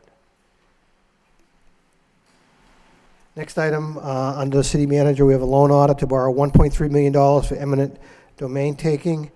In the city council loan order to borrow $1.3 million for the purpose of financing the acquisition by purchase, eminent domain or otherwise, of land and buildings located at 351 Jackson Street, 169 and 171 Jackson Street, 291 and 307 Jackson Street, and formerly owned by James T. Luchulis Jr. individually and as trustee of the following trusts: Appleton Trust, the Appleton Mill No. 5 Trust, the Appleton Mill No. 5 Realty Trust, and Parcel 291 Realty Trust, and all costs incidental and related thereto. Refer to a public hearing on June 28th by Councilor Broderick, seconded by Councilor Martin. All those in favor of sending this to a public hearing signify by saying aye. Opposed to vote. We have under general petitions, we have one property damage claim. Refer to the law department by Councilor Dakota, seconded by Councilor Mendonça. All those in favor indicate by saying aye. Opposed to vote. And under utility petitions, Externet is petitioned to expand equipment at 4 locations. This gets referred to a public hearing on June 28th by Councilor Murphy, seconded by Councilor Mercia. All those in favor of sending this request to a public hearing for June 28th signify by saying aye. Opposed to vote. Moving on to the motion section. First motion by Councilor Caulfield. Mayor, Yes. I'm sorry. Councilor Elliott. On that last item, the utility petition, is that what it was? Externet? Externet, yes.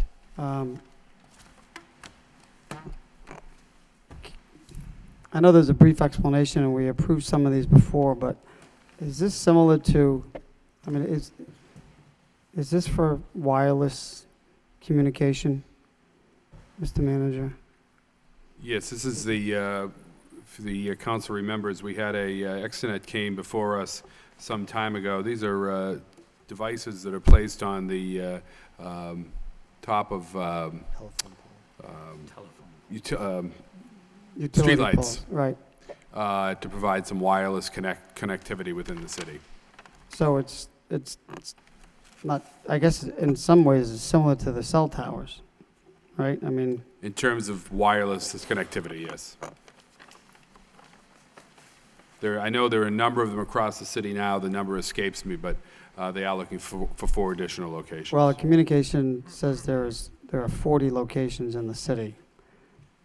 I guess I'm just concerned moving this to a public hearing, and I'll support it, but in the meantime, we've had concerns with the cell tower, and what makes this any different than the other wireless issues? I should just cut to the chase. Are there still issues of these emitting radioactive waves, and are they going to be concerned for these pole locations as well? I don't know. I'm going to presume so. From the people that may have these already in their locations or these proposed locations. So it's going to a public hearing, so. And I assume that your abutters will be notified. They will be notified? Yeah. The abutters will be notified? Okay, thank you. Thank you. All those in favor of, oh, we already voted, excuse me. Moving on to the motions. Council Caulfield requests the City Council Zoning Subcommittee convene a meeting as soon as possible to address zoning bylaws in certain neighborhoods in the city, and that further, a moratorium be placed on the issuance of building permits on lots under 10,000 square feet until such time as the subcommittee presents to the City Council its recommendation on zoning amendments or changes. Is there a second? Second by Councilor Mercia. Council Caulfield. Thank you very much, Mayor. This is the motion I brought forward 2 weeks ago, and I'm not looking to put a ban on building. I support it. But I support good contractors and buildings that are going to be aesthetically approved and the character of a neighborhood. If I may, I'd just like to dwell on 113 Livingston Avenue. The developer hired a concrete cutting contractor and removed a large portion of the foundation because it was 2 inches out of the way. We're talking inches, not feet. The contractor cut the foundation, and they poured another portion of the foundation in 4 or 5 inches. So what the people on Livingston Avenue have to look at, and the people in the city, is a home that's 19.3 inches wide and 78 feet long. It just does not fit on that plot. And I also have a question. This is from the State Board of Building Regulations and Standards. On that foundation, there's just metal straps coming out of the foundation to tie the sill down. The regulation calls for half-inch bolts. I'll read it to you. The sill plate or floor system shall be anchored to the foundation with half-inch diameter bolts placed 6 feet on center and not more than 12 inches from the corners. There's no bolts. So I think the motion speaks for itself, Mr. Mayor, and the reason I asked the question, how long is that going to take? You said probably August 9th and so forth. When I go to bed at night, I put my head in the pillow and fall asleep. There were some contractors who go to bed and dream and think and scheme how they can build a building on a lot that's not really aesthetically sound. That's the gist of the motion. I'm just looking for the council subcommittee on zoning to convene a meeting. And while all this process is going forward, a lot like the one on Livingston Avenue should not be permitted to be built on. It's ridiculous. And this approval for this lot was done, I believe, last November. And had the neighborhood known about it, they probably could have appealed, but I'm not going to go into that. I'm just looking for this motion to be passed and let the people in the city know who own homes in nice neighborhoods such as Livingston Avenue, Harvard Street, Belvedere, whatever, that some contractor is not going to come in the middle of the night and start building a home on a lot that's absolutely ridiculous. Thank you. Councilor Murphy. Thank you, Mr. Mayor. I don't believe that this motion speaks for itself, and so I'll ask through you, Mr. Mayor, to the maker of the motion.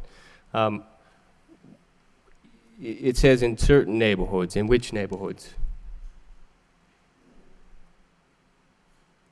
Excuse me? It says in certain neighborhoods, so I'm asking. Well, in those neighborhoods, the DPD and the city knows where certain lots are throughout the city that you could build a home on a 7,000 square foot parcel of land. And so the moratorium is on lots under 10,000 square feet? On what about the lots? On the sale of lots? On the construction on lots? It's a pretty vague motion. So I'm looking for some clarification there. Well, I think the motion speaks for itself. It is vague to me. Well, what exactly are you putting a moratorium on the 10,000 square foot? To prevent a developer from building homes on frontage, 55-foot frontage on a 7,000-foot lot. Have you gone up to Livingston Avenue? Well, Counselor, I appreciate the intent behind the motion, but I don't think that as it reads right now, that really fully meets that intent. And I certainly support the notion of revisiting zoning, but it's a question of how we do it.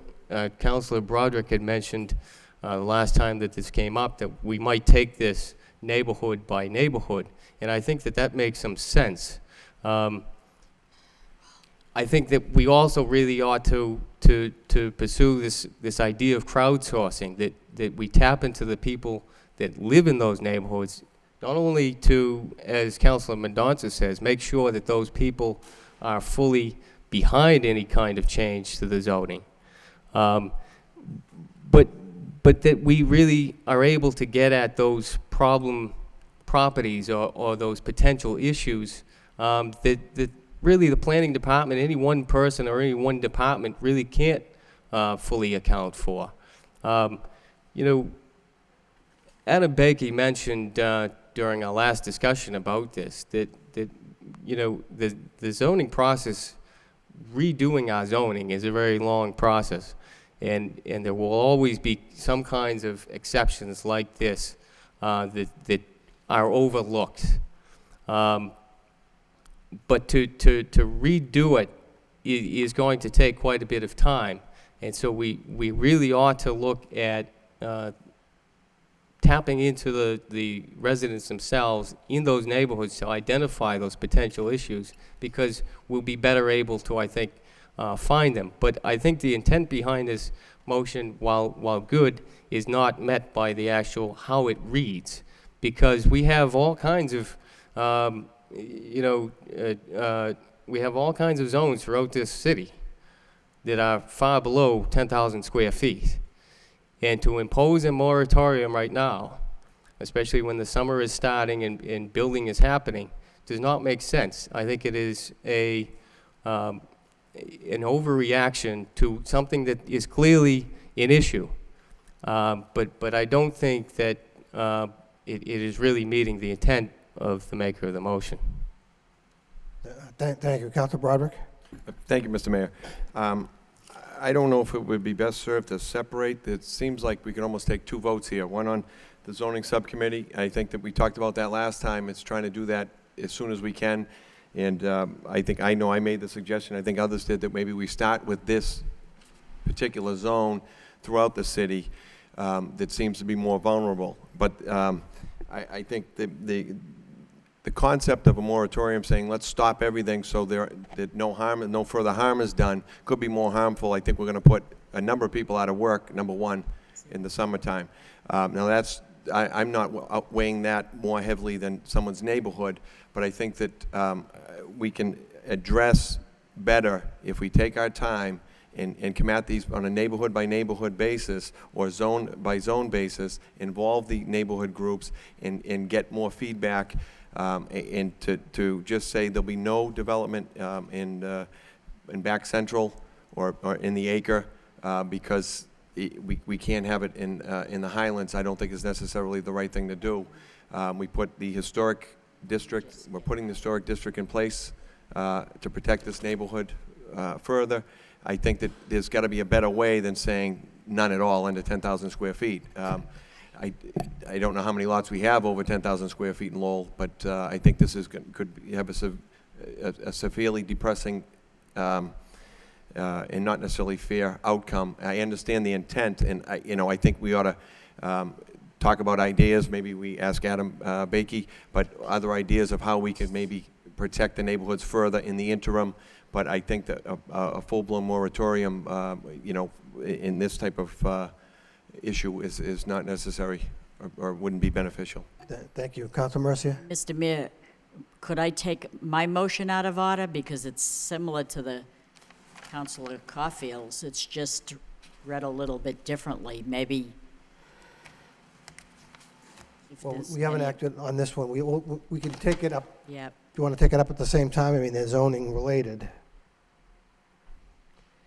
Any motion to suspend the rules?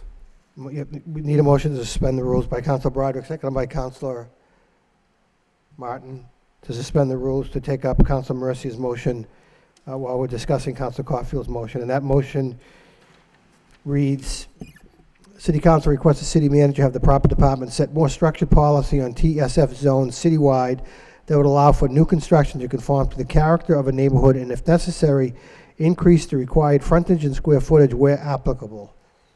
Second by Council Broderick. Council Mercia? We just heard earlier that from June 20th to the June 25th is Sustainability Week.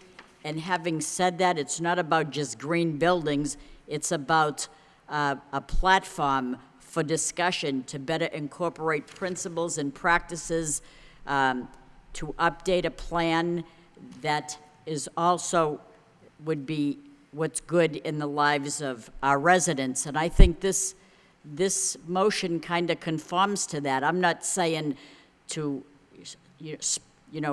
blanket the whole city with this, but to look where it's applicable, to look and try to conform to the character of the neighborhood. And I think that's similar to what Councilor Caulfield said.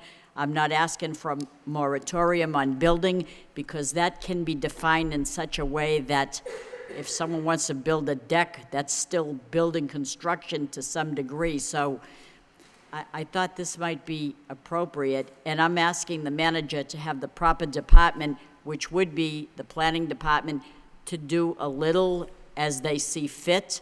I'm not saying that what's good in my neighborhood would be good in Councilor Murphy's neighborhood. Absolutely not. That's why I said if applicable. So that's what I'm just asking through this motion. Thank you. Councilor Elliott? Mr. Baker, could I ask you a couple of questions? Because I know you alluded to this issue. It was a couple of weeks ago, and you did indicate the traditional single family. There are other traditional single family zones, and you couldn't guarantee that by changing this one zone that it wouldn't affect other parts of the city. My question is, I think the attempt of both of these motions is to prevent development on this size lot with that particular size home. Do you have the one in Livingston? Is there a current inventory that you would have that would, and you may not have this, but would you have some inventory of those parcels of property that could be subdivided in a particular zone that might not be conducive to a particular neighborhood, i.e. a TSF?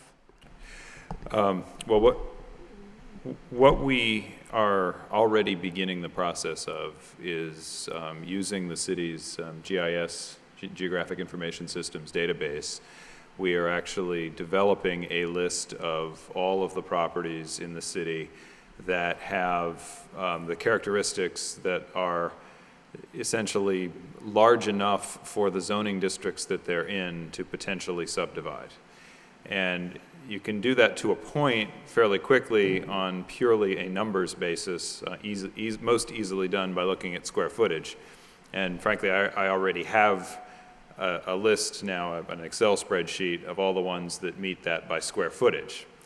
However, that's the easy part. The much more complicated and much more labor-intensive process is to really look at every one of those parcels and understand all the constraints that may be on the parcel that may affect whether or not it is ultimately subdividable.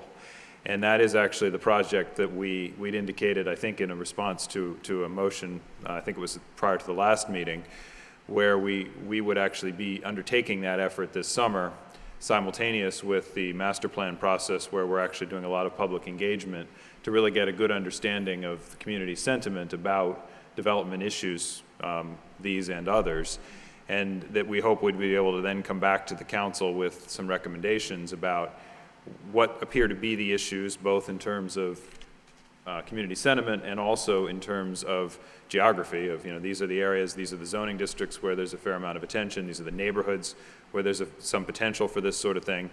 And then we would work with the council, presumably through the zoning subcommittee, because I think this is the kind of process that requires a lot of back and forth discussion to really understand the full implications of whatever it is both is what's desired and ultimately what would be implemented.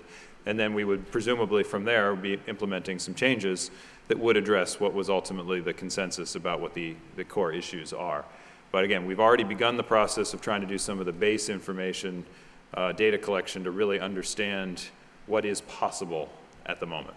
Do you have an approximate idea how many of these parcels would be affected? Again, the initial exercise so far, we've only really looked at a couple of factors, and I would speculate that probably the vast majority of those parcels are going to be found to not be developable, whether they're wetlands.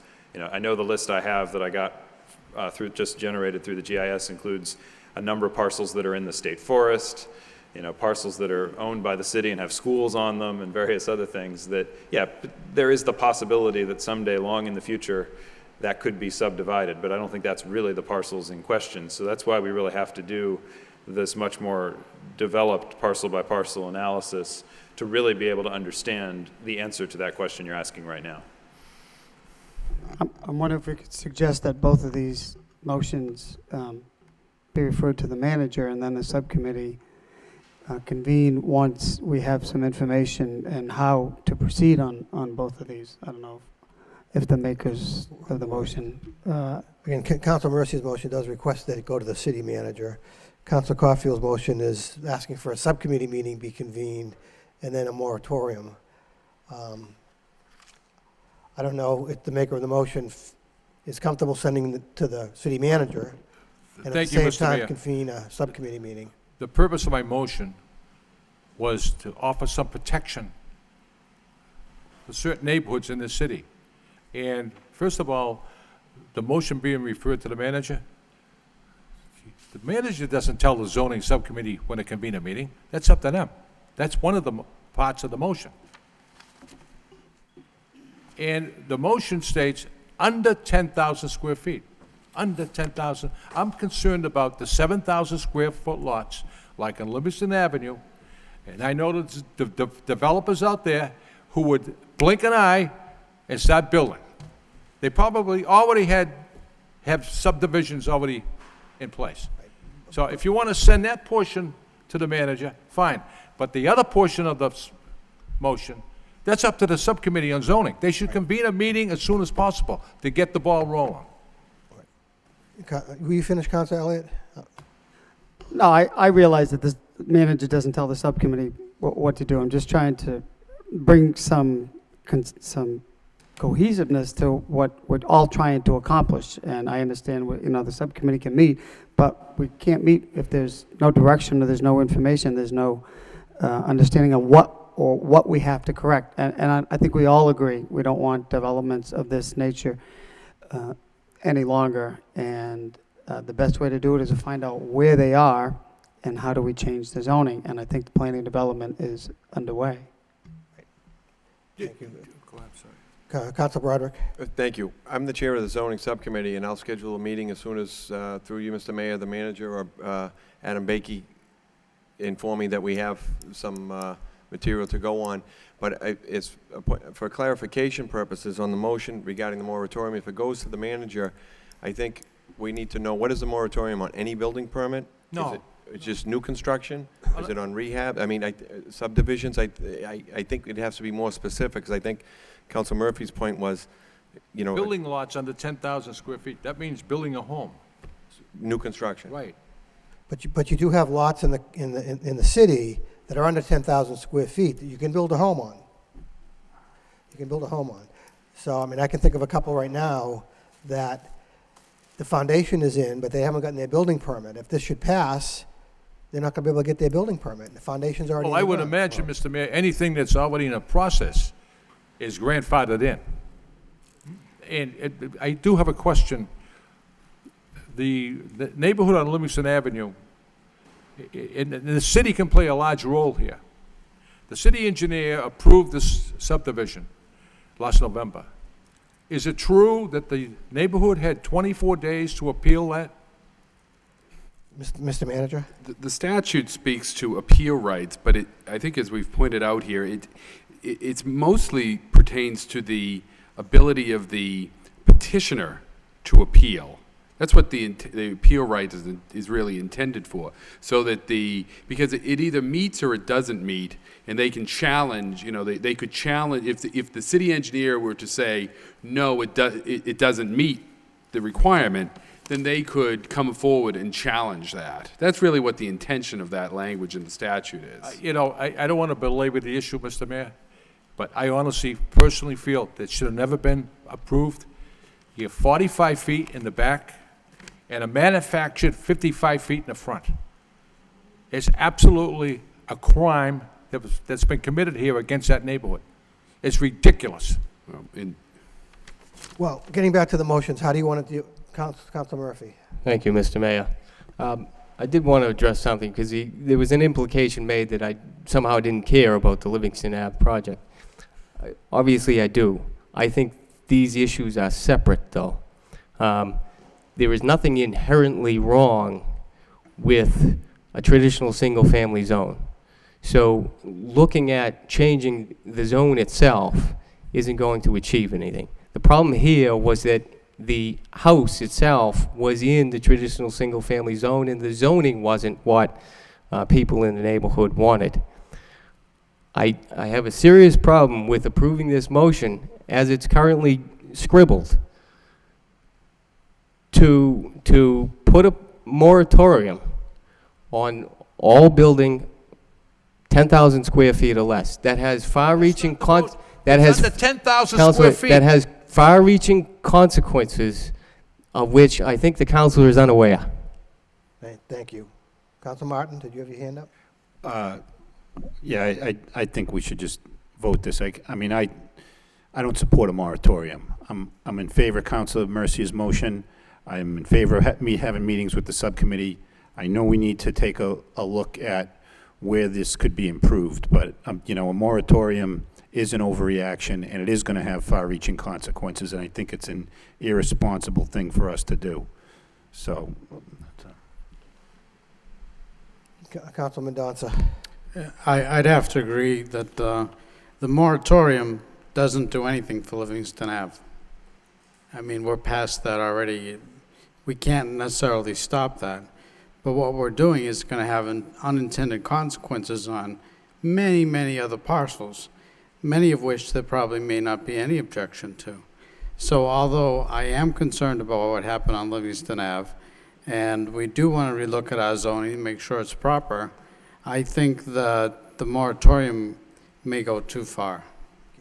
Will the maker of the motion divide the question? Mr. Mayor, I withdraw that portion of the motion, because I know it's not going to pass. Okay. I was, born at night, but not last night. So I would like to see the zoning subcommittee to convene a meeting as soon as possible. They should have done that right after the Livingston Avenue building.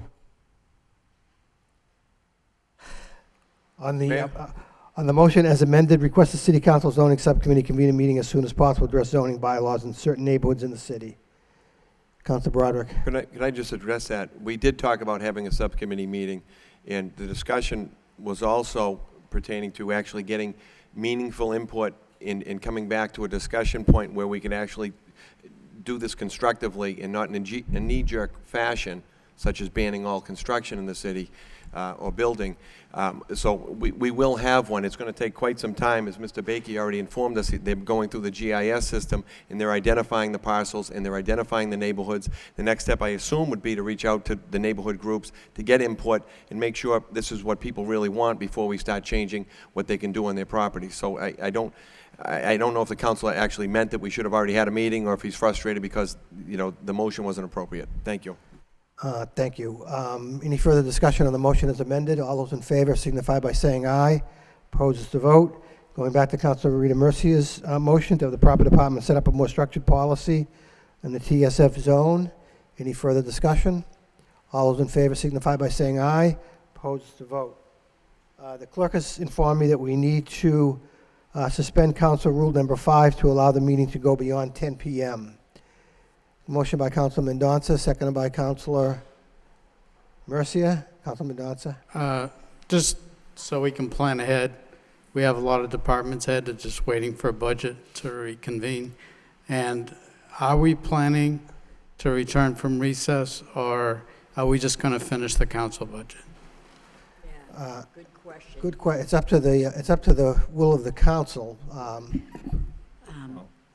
I would suggest we send everybody home and continue on with the budget, with the agenda, because we have quite a few more motions, and then set a date for another time. Budget hearing. I'll second that. Well, We should have done that like 7:30. Council Martin had his hand up. We do have a I second. want a roll call on the motion to suspend the rules, because we Okay. could just approve all these Right, right we now. need that. So we have a motion that's been seconded. We're going to have a roll call just right now to suspend the rules to allow the meeting to go beyond 10 p.m. Roll call. Oh, I'm sorry, Council. If we, if rule, what number is it? Number Rule, 5. 5, if it's defeated, what happens to the agenda? The We balance of the carry it agenda? over. Carries over to the next meeting? Roll call. Counselor Dakota, Yes. Counselor Elliott. Yes. Counselor Martin, No. Counselor Mendonça, Yes. Counselor Mercia, Yes. Mayor Milonazo. Yes. Counselor Murphy, Yes.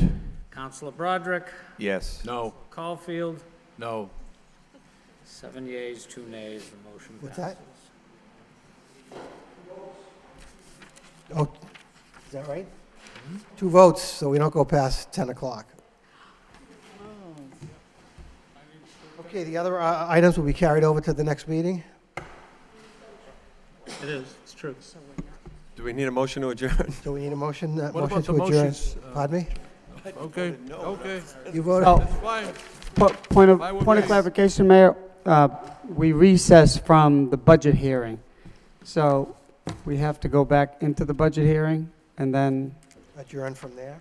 adjourn from, or recess from the budget hearing? I'll look to the solicitor. What? You're going to have to go back to the budget hearing, the posted budget hearing, and then suspend for a new date. Okay, so the chair will call the budget hearing back into order, and I'd look for a motion to set a new budget hearing date. I don't know if we need to confer with the manager. It's Tuesday? We Again, we could- don't need a 48-hour notice, we're just going We to could look continue. at, we could look at Thursday of this week, Thursday or this we week. could push it off till Thursday's fine with me. Monday or Tuesday, I believe, of next week, probably Tuesday, but Thursday is possible. Thursday's good. You know, the manager has collective bargaining Thursday. Need a fight. I cannot, Just, you know, I can't do till Thursday. and We have Councilor the Elliott discipline. can't do Thursday, so why don't we go into next week? Next Tuesday? Tuesday, Next Tuesday, the 21st, 6 o'clock? 5? Sure. Motion by Councilor Caulfield, seconded by Councilor Mendonça, that we recess the public hearing on the budget until Tuesday, June 21st at 5 p.m. Good. All those in favor signify by saying aye. Opposed, to vote. Motion to adjourn, motion to recess the public hearing. All those in favor signify by saying aye. The budget goes to next Tuesday. The remainder of those motions go on the agenda for the 28th. Thank God, I was so hungry. You said no here. Oh, my God.